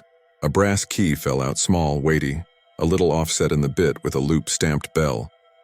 I called it the bell key because the chapel had a bell we never used and the rope was more habit than function. The key was warm, too warm for the room. I set it on the logbook. The page underneath began to spot with circles of moisture where the head of the key touched. I didn't like that and I told myself it was from my sleeves. Around midnight, I heard Rosa's presence in my head the way you do when you're alone and you borrow someone else's sanity as a tool. Her habit of wiping her glasses. Her way of saying no without sound and looking past you at the ground. I went back to the West Mausoleum because you go toward what you're afraid of or you never leave. The steps were slick. The hum was there again, faint humming beneath the mausoleum steps, closer now like a voice humming through teeth. I put my hand on the stone rail. The stone was vibrating very lightly. Rain ticked off the ironwork on the windows, and under that a kind of breath. It wasn't a generator. We don't keep anything powered under there aside from a sensor that pings if someone opens the iron gate at the far end, and even that is a dry click in a small box. I tried the brass bell key in the mausoleum door out of spite. It shouldn't have fit, which felt safer to prove, but the key moved in the lock like it had known the shape once and forgotten it. It didn't turn. It didn't refuse. I felt a minor heat in the handle. I took my hand away and the cold came back in. I told myself I was angry because that's easier than afraid, and I told the air, no games. After one, the small things accumulated the way puddles join into sheets. A wreath on Mellor's stone had rotated 90 degrees with no wind. The lantern by the outer gate went out twice even after I changed the bulb. My boot print on the sponge row filled with water from below and gleamed like an eye. In the caretaker's shed, the Fisker's shovel from the wall rack had a smear on the blade like clay, even though everything under the eaves stays dusty until a hand drags the dust away. In the chapel window, I saw a shadow that read as a dog at a glance because it was low and patient, and when I moved the beam it became the pew arm and the music stand together. The radio woke up again around 2 and found a word to say twice that didn't belong to me. It said here. I clicked and said where, and it said here once more. Radio static doesn't repeat like that without another voice. I hit the beam on the bell rope because it looked like a muscle in the low light, and I noted without drama that the rope's end was wet higher than where rain would reach. It would take a hand to wet it there. I held my palm to the rope and came away with that same metallic smell, clean and inside the nose. In the distance, a car made a sound like a wave and then was gone. The cemetery took the quiet back like a habit. At 3, cold finds every seam. Your jaw goes tired from clenching. That's the hour I always know if the night is going to show its hands. I stood in the west field and watched breath leave me and disappear before the lamp reach. I thought of the story Rosa told me my first week. There was a black dog who would not leave after his person died. He did a lap every hour and then slept by her stone. Tom let him. He emptied his thermos for him in winter when bowls froze. When the dog died, Tom buried him in the same row because he couldn't stand putting a friend in the landfill. He put the brass tag in with him and wrote the date in pencil in the corner of the plot map, because he knew he wasn't supposed to write it in the ledger. He said what shut him up was that on the next 2 first nights for new watchmen, they all turned around at the same spot on the path like someone was there, and each one described feeling a tail brush their calves at least once. He didn't tell them until afterward. I always told myself that once you expect a thing like that, your body learns to deliver it. When the hum changed, I felt it in my teeth. It was closer, and my foot on the step made the hum step too. Faint humming beneath the mausoleum steps, deeper now, like the sound is under your ribs, like it wants to measure your breath and match it. I raised the mag light and the beam made the wet air glow. The stone plaque by the door had sprouted a line of tiny snails I hadn't seen earlier, each reflecting a dot of the lamp like a string of eyes. I told myself that was just snails. I told myself the earth moves and water finds its way. I set the shovel down against the rail because that's the kind of thing you write later. I took the bell key and pressed it to the lock. I expected heat. I got a cool click like a glass bead. The tumblers didn't turn. The click ran away under the stone the way a drop of water runs through a drain. At my back, I heard the faint sound of paws on stone. Nothing touched me. I stood a second longer than I wanted, and then I went inside the chapel where there's a light and a bench. The chapel's air holds the smell of wet hymnals and iron. The candle box at the front holds battery candles we use at memorials. One was on. Those things don't come on by themselves. I checked the switch and found it set to off. I clicked it on and the light went out. Then I clicked it off and it lit again. I left it. On the lectern lay a single folded page from the burial ledger. It was a copy of the week's schedule, the one we leave for the priest when he does a blessing. The date at the top was 2 days ahead. My name was signed at the bottom, confirming the grounds ready for a service at 5 a.m. My signature looked like mine after a night without sleep. The service was for Alvarez Rosa. Under it, someone had added in pencil, small, along the margin that not even the priest would read, with dog. I picked it up, and the paper stuck to the lectern. The wood felt damp, though the candles had not been real in years. Outside again, the fog had shifted to a steady, thin rain that made little sound on the grass but hissed on stone. The lamps hummed constant. The hum under the mausoleum steps stayed. I decided to do the stupid thing because sometimes doing the stupid thing is the only way to feel like you chose it. I pulled the iron gate across the back of the mausoleum, the one that guards the steps that go down to the utility crawl. The padlock there has a shape I know like my own teeth. I set the bell key to it because I was now pretending the key belonged to everything. The lock opened like it had expected me. There was the smell of wet chalk and rust. My light showed the top of the steps, rough stone on either side, and darkness that swallowed the beam by the third step. It's not a depth thing. It's water in the air. I went down 3 steps and stopped because the hum was different below. Up top it had been in the stone. Below it was in the air at knee height like a voice in a mouth. I crouched and held the beam low.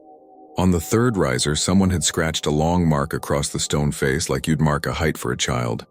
And at the end of the mark was a circle drawn with a nail and filled with something dark that water couldn't dissolve. It looked like a stamp left by the head of a small key. I set the bell key against it because that is how your brain gets when it is late. The metal kissed the stone and I felt a vibration in the key, not the step. The radio hissed on my belt and said my name in a breath between rustles. The shovel knocked once against the rail above as if adjusting its balance and stayed where it leaned. I said, "Nye," because I believe in saying the name you want. The hum paused like a chest pauses at the end of a breath. There was breathing in the sound. Not a human pattern, not dog either. A rhythm that matched the kind of sleep where nothing changes for a long time. I heard a soft brush behind me at calf height, a movement across wet pant leg that was warmth moving past. I did not turn because every story that goes bad starts with a turn at the wrong time. I said, "I'm sorry," and felt foolish immediately because who was I talking to? A dog who did not understand apologies. A stone that held other people's grief. I backed up into the rain and let the key hang in my fingers. The hum followed at the same volume. It was not in the steps anymore. It was in the air around my hand. I closed my fingers and the hum sharpened like a tuning fork when you tighten your grip. In the beam, the key looked like a piece of a bell would look if you cut it right where the note lives. The climax of it didn't look like anyone would think. There was no shape stepping out of fog, no white dress in the chapel, no man at the gate. It was the way the whole cemetery held its breath at once. The lamps did not flicker, which I only realized because I was waiting for them to. The rain sound flattened. The wind disappeared because there had not been wind to begin with. The radio clicked and said "here" in a voice I knew this time, Tom's, but filtered through distance. I said, "Where is here?" And the answer came as a pressure on my right calf, then left like something pacing me just out of step, the way Nye used to do when I brought him water.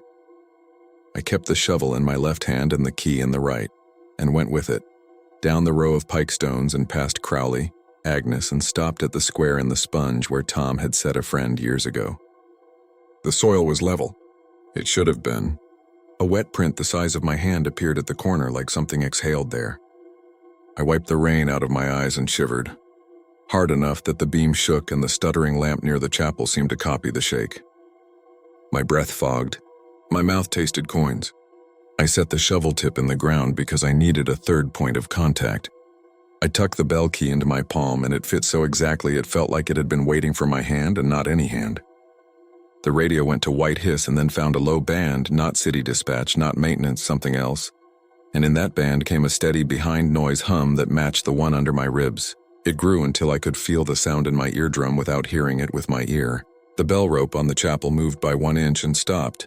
And in that movement was a weight, the kind that comes from below when something leans up. What happened then still makes me careful with tense. I am there again as I tell it. There was a touch that was not human, and not anything else I have the right name for. It did not push or pull. It established. It made its shape around the lower half of my legs the way fog makes its shape around your ankles. Only warm. The radio hissed and the word "stay" arrived not as a command but as a shape smoothed into my head.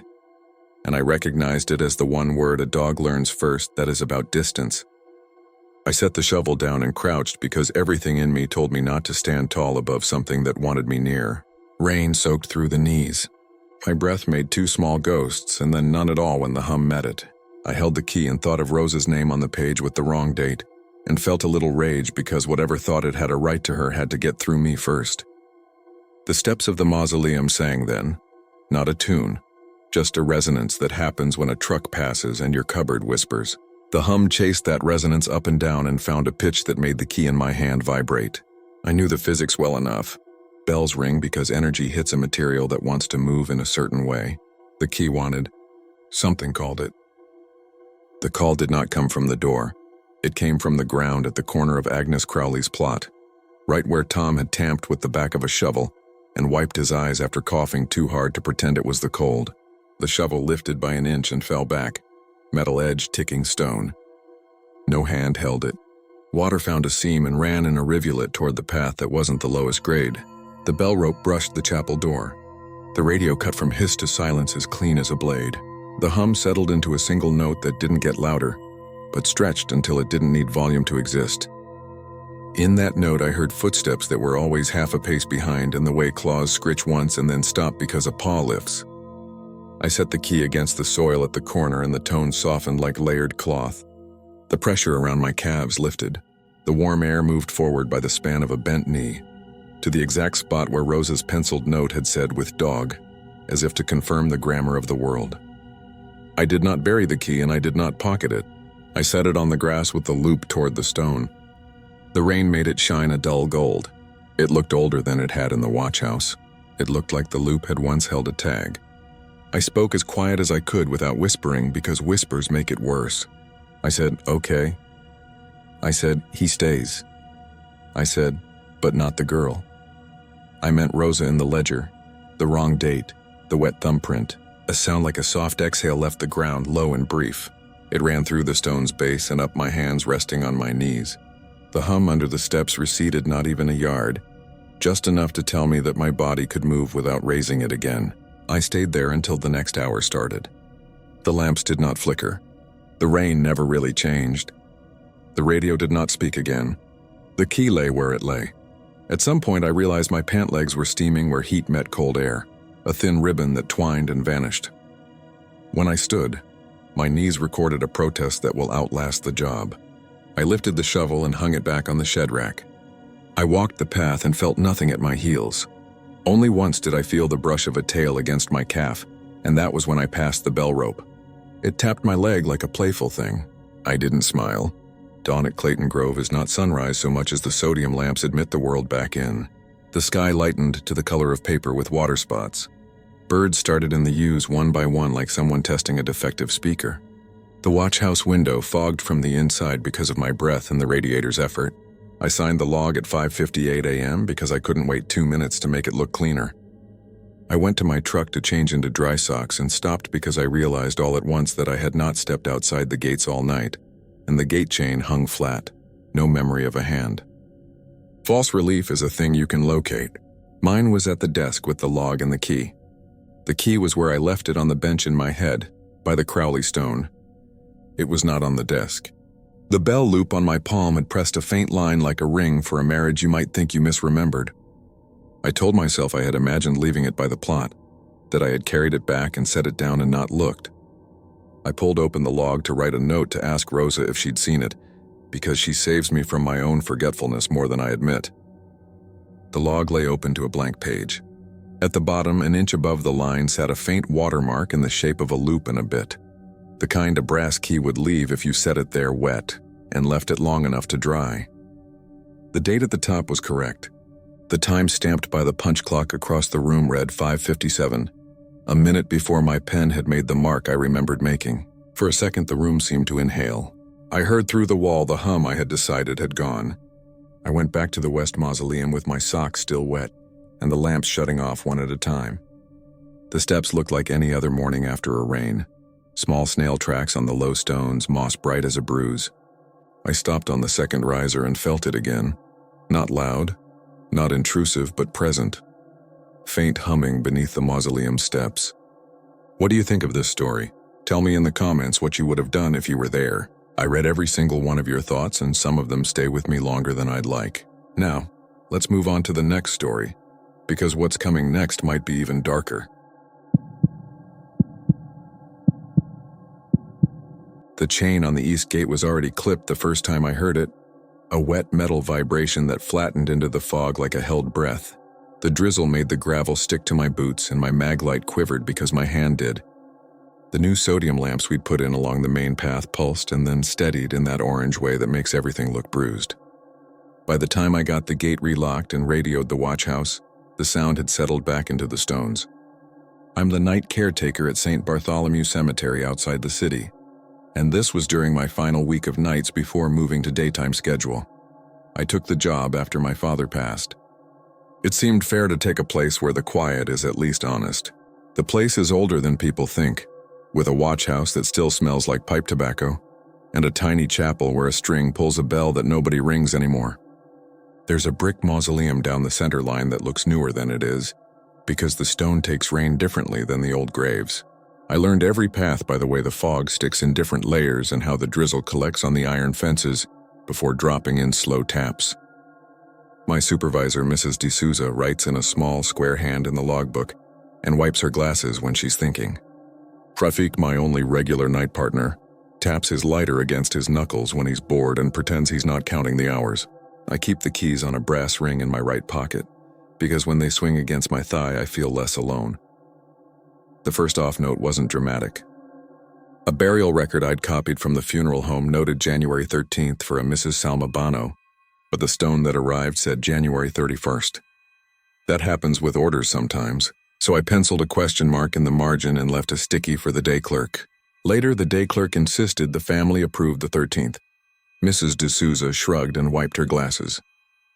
The drizzle increased and the old gravel absorbed it like breath. Tiny things like that are how unease starts. It never announces itself in words you can write. Down that night, the lantern by the chapel door wouldn't stay lit. It's an electric lamp with a frosted panel and it flickered, stubborn as if the bulb itself were cold and didn't want the work. I checked the breaker, watched the glow steady for a minute, then walked away and it went out again. The wind wasn't right to move the bell rope, but when I looked up, the rope was swaying a few inches like someone had let go of it. I put my hand on it to stop it and felt, for a long blank second, warmth that didn't belong to me. On my next sweep, the gate I had locked at the outer road showed clean, latched teeth like it had never been cut. The chain lay in a coil near the fence, bright where the drizzle had wiped dust off the links. I sent a message on the Motorola to Rafik. He came in from the tool shed with his lighter tapping. "Kid," he said, like that covered every kind of problem. We walked to the watch house to write it down. The watch house has a ledger with lines like track marks. I wrote the incident at a 1:40 and turned the page for a clean start. The same entry was already there in my handwriting, time-stamped 0020. Rafik watched me look at it. He didn't joke. He wiped the lighter flame along the page margin as if heat would reveal a trick. If I put my ear to the mausoleum steps when the fog is thick, I can almost always hear water carrying the sound of the drain, a hard-working cough deep somewhere. It's not mysterious. Stone holds noise like that. But just before 3 that night, when the drizzle had slowed to a mist and the sodium lamps looked like planets trembling over mud, I paused on the lower step and heard something that wasn't water. It was a low, even vibration, like a generator heard through a wall. The phrase formed itself in my head, plain and uninvited. Faint humming beneath the mausoleum steps. A practical task can shake nonsense off you. So I took the Fiskar's shovel from the shed and moved out to Section C where a marker had sunk. The mud there has a memory and a sour smell. I levered the stone up a couple inches while the rain ticked on the shovel handle, and my breath made a chalky bloom in the air. Rafik called on the radio to say the steel trimmer was acting like it had a mind of its own in the shed, starting and choking when he hadn't pulled it. The fuel are all clean. We don't keep the engines primed at night. He laughed the way you do when you want to hear a human voice bounce back from something you don't like. I told him to pull the spark plug and put it on the shelf. He said okay and went quiet for longer than I liked. On the way back, I walked the low path by the wall where the gaps in the iron fence let wind through as a tone. The names there repeat by accident of families. 2 Rebellos, 3 Cons, another Rebello. I had never noticed before how the final E in Rebello on one stone was etched at a different angle, like the hand that carved it had grown tired or unfamiliar mid-name. I took a picture with my phone and thought of my father's name, repeated exactly on the different pieces of paper that closed a life out. Near the caretaker's shed, I found a small brass key sitting on the windowsill. It had weight and the grooves were deep in an old cut pattern. I took it as a joke from Rafik because he knows I lose small things when I'm cold. He swore it wasn't his and that the only keys he carried were the ring for the outer gate and the shed padlock. The brass key didn't match either. It didn't fit any door in the watch house, not the gate, not the chapel vestry, not the bathroom near the outer road that we never open at night. I put it in my pocket and heard it bump the other keys when I walked. Like an extra thought I wasn't ready to have. That same hour, the radio crackled through static and repeated one word between louder bursts. Down. It would hold a hiss and then shape that syllable as if a mouth were trying out a language. I checked my battery level. Full. The night after that, it repeated a different word. Wait. Always in the static, like somebody was trying not to press the talk button all the way. I logged it, and the logbook was the only place those words looked small. In the watch house, the heater ticked metal ticks, and the wet sleeves of my jacket stuck to my arms. By the third night, no one else wanted the route by the mausoleum. It was Rafik's laugh that changed first. He tapped the lighter and didn't spark it.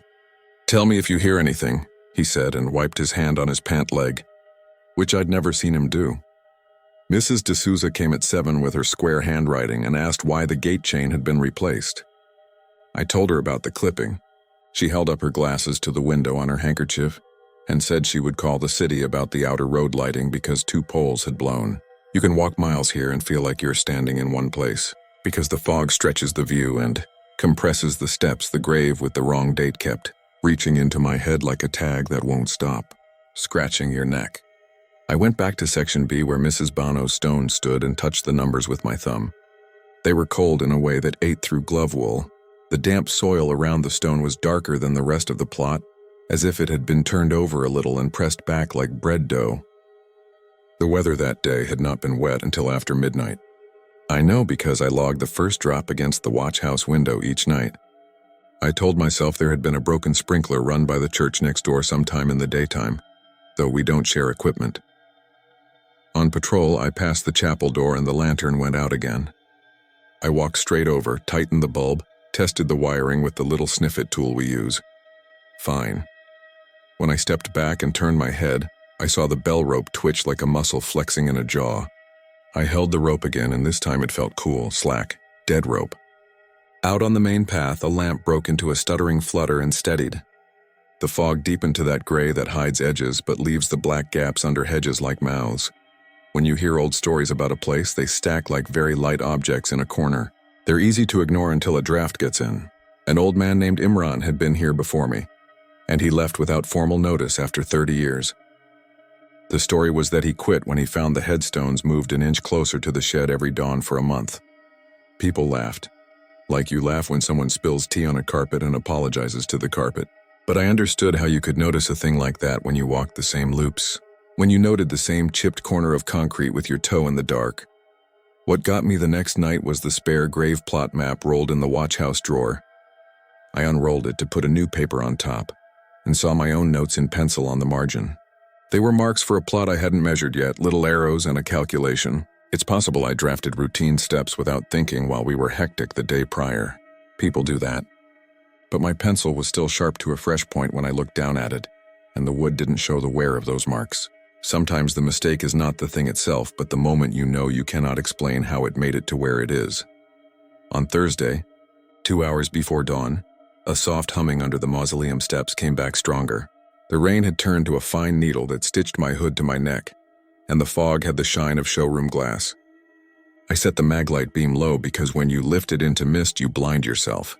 The sound felt nearer in my teeth, faint humming beneath the mausoleum steps. I pressed the brass key in my pocket, a small weight, and the edges couldn't get warm. I walked the length of the mausoleum wall and counted the iron vents near the ground. 2 on the north, 1 on the east, none on the west because the ivy would block them. Kneeling, I put my fingers on the lower stone lip and felt a fine vibration like a washing machine 2 floors down. There is a drain pit under the steps where runoff collects before the city's line takes it. The pit is shallow with a grate we open when the leaves choke it. The brass key didn't fit that grate, and it didn't fit the service closet on the side. I tested it anyway in the habit of trying to make an object become the solution you need. The radio spat a one-word hiss that I couldn't pretend was a glitch. Down! Then, after a hiss that made me pull the speaker away from my ear, wait. I breathed a hard white shape that tore itself and watched it vanish. Rafiq replied from the caretaker's shed, voice small with the compression. Copy. His lighter tapped in the background. Little resinous clicks sent vibrating through a coil and a wire and air, and the sound curled in my head too long. I told myself that if there was a problem under the steps, I should treat it as a maintenance issue. That is the trick with fear. You dress it in a uniform and give it a tool bucket. I walked back to the shed for the small socket set and the pry bar. The steel trimmer sat quiet now with its pull cord looped in a new knot that neither of us tie. Rafiq didn't look up when I came in. He stared at the spot on the floor like his eyes were on a page. I said I needed him to stand watch at the top of the steps while I checked the pit, in case I slipped. He nodded and came out into the rain without his jacket, then realized and went back. When he rejoined me, he smelled like tobacco even though we don't smoke on property. Something clung to his coat from years ago. The pit cover is a square grate with 4 screws that rust faster than anything else in this place. I knelt and the wet worked through my pants. The sound was fixed in the stone now, and as I put socket to screw, the humming rose like a refrigerator cycling on. We work in the kind of silence that has the texture of water in a bucket, plinking at new levels as it settles. I told Rafiq to stand back a little. He said, okay, and then, as if thinking someone else had asked him something, I'm here. 1 screw freed, then the second with that wet ache of metal giving. The third stuck so hard the socket slipped and my knuckles scraped the grate, and the pain felt clean, a reminder. I did what you always do and turned the wrench inward like I could make the rust feel me. The drizzle ticked the brim of my cap, and the sodium lamp behind us flickered twice in a rhythm that didn't match the weather. The 4th screw was a decoy, spinning loose without catching threads. Under the grate, the dark clicked and sighed like something adjusting slowly to company. I lifted the grate inches and propped it with the pry bar. Water had pooled there, a shallow silver that reflected the lamp in a foamy smear. A piece of cloth floated, pale like a lost rag. The humming didn't come from water. It came from the stone itself, through the steps as if the material's memory were playing noise to itself. Hear that, I said. Rafiq didn't answer. I looked up and he had one hand on the bell rope line that runs just under the sod to the chapel, feeling it as if for pulse. It's vibrating, he said, and blinked hard like a man trying to push dryness into his eyes. I put my fingers to the same line near the ground, and felt a transparent shiver like when a truck idles a block away. The practical thing would have been to call the city line for utilities. Say we had a possible leak of something with a motor. I should have stuck the grate back down and written a neat line for the day to follow. But certain places make you want to complete the action you already started because the night doesn't owe you a do-over. The brass key came to hand without me thinking. I held it up, the drizzle polishing it brighter, and for a second it belonged to the moment the way a last piece of a lock set belongs. I pushed it into the smallest hole in the grate frame because that is the shape it seemed to want. It slid in with a satisfaction that felt engineered. The humming sharpened by a degree like a whisper stepping closer. Stop, Rafiq said, not loud, and the radio hissed down, like it was answering him. I pulled the brass key out and the humming softened to where it had been. In the shallow water, the rag turned and showed a printed word, cut in half by a fold. I couldn't make it out and didn't like that I wanted to. They tell you metal has a voice when you work with it long enough. The pry bar levered, the grate rose higher, and the smell that came up was not rot or gas but cold metal, like the inside of unused pipe. Rain stitched itself into the pool and unstitched. Underneath, the step cavity was larger than I had realized, a depression lined with tight brick that must have been laid when the mausoleum was built. On the far side, where I expected earth, there was a smooth panel the color of damp bone. It might have been reinforced concrete. At the base of that panel, a tiny hatch or plug sat, not the cemetery's hardware. The brass key in my palm had a shoulder that matched that plug. The radio repeated a word I didn't know I feared until I heard it again. Wait. It didn't have a voice you could name a person with. It was just the residue of words stripped to shape by interference. We have rules about unauthorized spaces and structures, and I know them. I also know what it felt like to stand above something calling itself a routine. I chose to be boring. I put the key in my pocket, lowered the grate back as far as I could, and told Rafiq I was done for now. He nodded, then looked at my hands as if counting my fingers. The bell rope at the chapel door was moving again when we passed, a tight, neat swing, and neither of us touched it this time. We wrote a report for the morning with the middle cut out of it. I left out that I thought the key fit something it shouldn't. The rain deepened to a steady line behind everything and then thinned near dawn. My jacket had gone from wet to a stiff kind of dry, and my radio battery dropped for the first time all night. We made coffee out of habit, both of us standing in a space that didn't hold heat. I watched the subtotal of hours left until daylight, the way you watch the last minutes of a test when you know you can't fix the missing problems. When the first smear of daylight rose over the wall, I felt something I knew was false relief, and I let it happen. We did a slow walk through, checking gates, lights, the water sit in the pit. The humming dipped like a thought being put away. In early light, small mistakes show themselves differently. The headstones at the corner near the shed looked wrong. Not a lot. A line that had been true ran off by a small degree. Rafik, who never notices layout unless asked, stopped and frowned. He used his boot to move a gravel line back against the concrete. "Someone's been at the bases," he said, like it was a human mess he could be angry at. I saw the same inch that the old story said, added not outward but inward, a late correction in a rough draft, as if the cemetery were pulling toward itself. We signed the book at the end of shift, and it was almost funny because my entry for that morning was already there, written in my square hand, the way I write when I'm thinking too hard about writing neatly. It included the line about the grate and the humming, and that I had not opened the hatch. The timestamp was 0112, which is when I was still at the outer gate relocking a chain that seemed never to have been cut. My name looked like mine in every way except that the cross on the T was longer. Rafik held the page at a distance like you do when you need glasses and don't have them. He didn't make a joke then either. I told myself to hand the brass key to Mrs. D'Souza and say it didn't belong to us. In the daylight, her reasons have weight I can put my hands under. She arrived with the armor of a coffee in a paper cup, and her glasses already smudged. She nodded through my report and said we'd have the city out for inspection on Monday. She wiped her glasses twice and then told me to go home and sleep. The ride out to the outer road is 40 yards of crushed stone that sounds like rain under tires even when it is dry. I went as far as the gate and realized my right pocket didn't hold the weight it should. I patted everything. The brass key wasn't where I'd put it. It is a small thing to misplace, except that I had to know what box it fell in and what mud it fell into. I retraced steps along the path by the mausoleum, in light that made the stones into ordinary stones again. I told myself the story would end here, with day filing the night into a folder. The grate over the pit was back in place with all 4 screws seated firmly, even the one whose threads were destroyed. Each screw head shone with clean cross slots. My hands had new scratches and the screwdriver sat on the shelf with a dry handle. I leaned my weight on the top step and it was warmer than the air. My breath made shapes that didn't leave like they should. The chapel door lantern burned a steady, flat glow. The bell rope hung motionless and dripped clear water in 2 regular drops. I told myself the sound had been water in the drain, and the radio words a neighbor's handset across the road bouncing into our frequency. The brass key could have fallen in the watch house on the ledger ledge beside the pencil sharpener. I walked there and it lay on the blotter exactly centered, polished as if it had been rubbed dry. My earlier signature was under it, the one timed before I'd made it. I lifted the key and it was cold in a way that didn't change under my palm. Through the window, the day looked like day anywhere. I turned to go, and from the open watch house door across the gravel, a line of sight points perfectly at the mausoleum steps. When the fog lifts, you can see that detail, how the place was designed around a straight look. The wind was low and steady and carried the metal smell of rain that had chosen not to fall.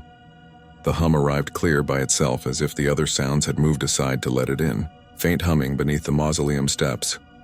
What do you think of this story? Tell me in the comments what you would have done if you were there.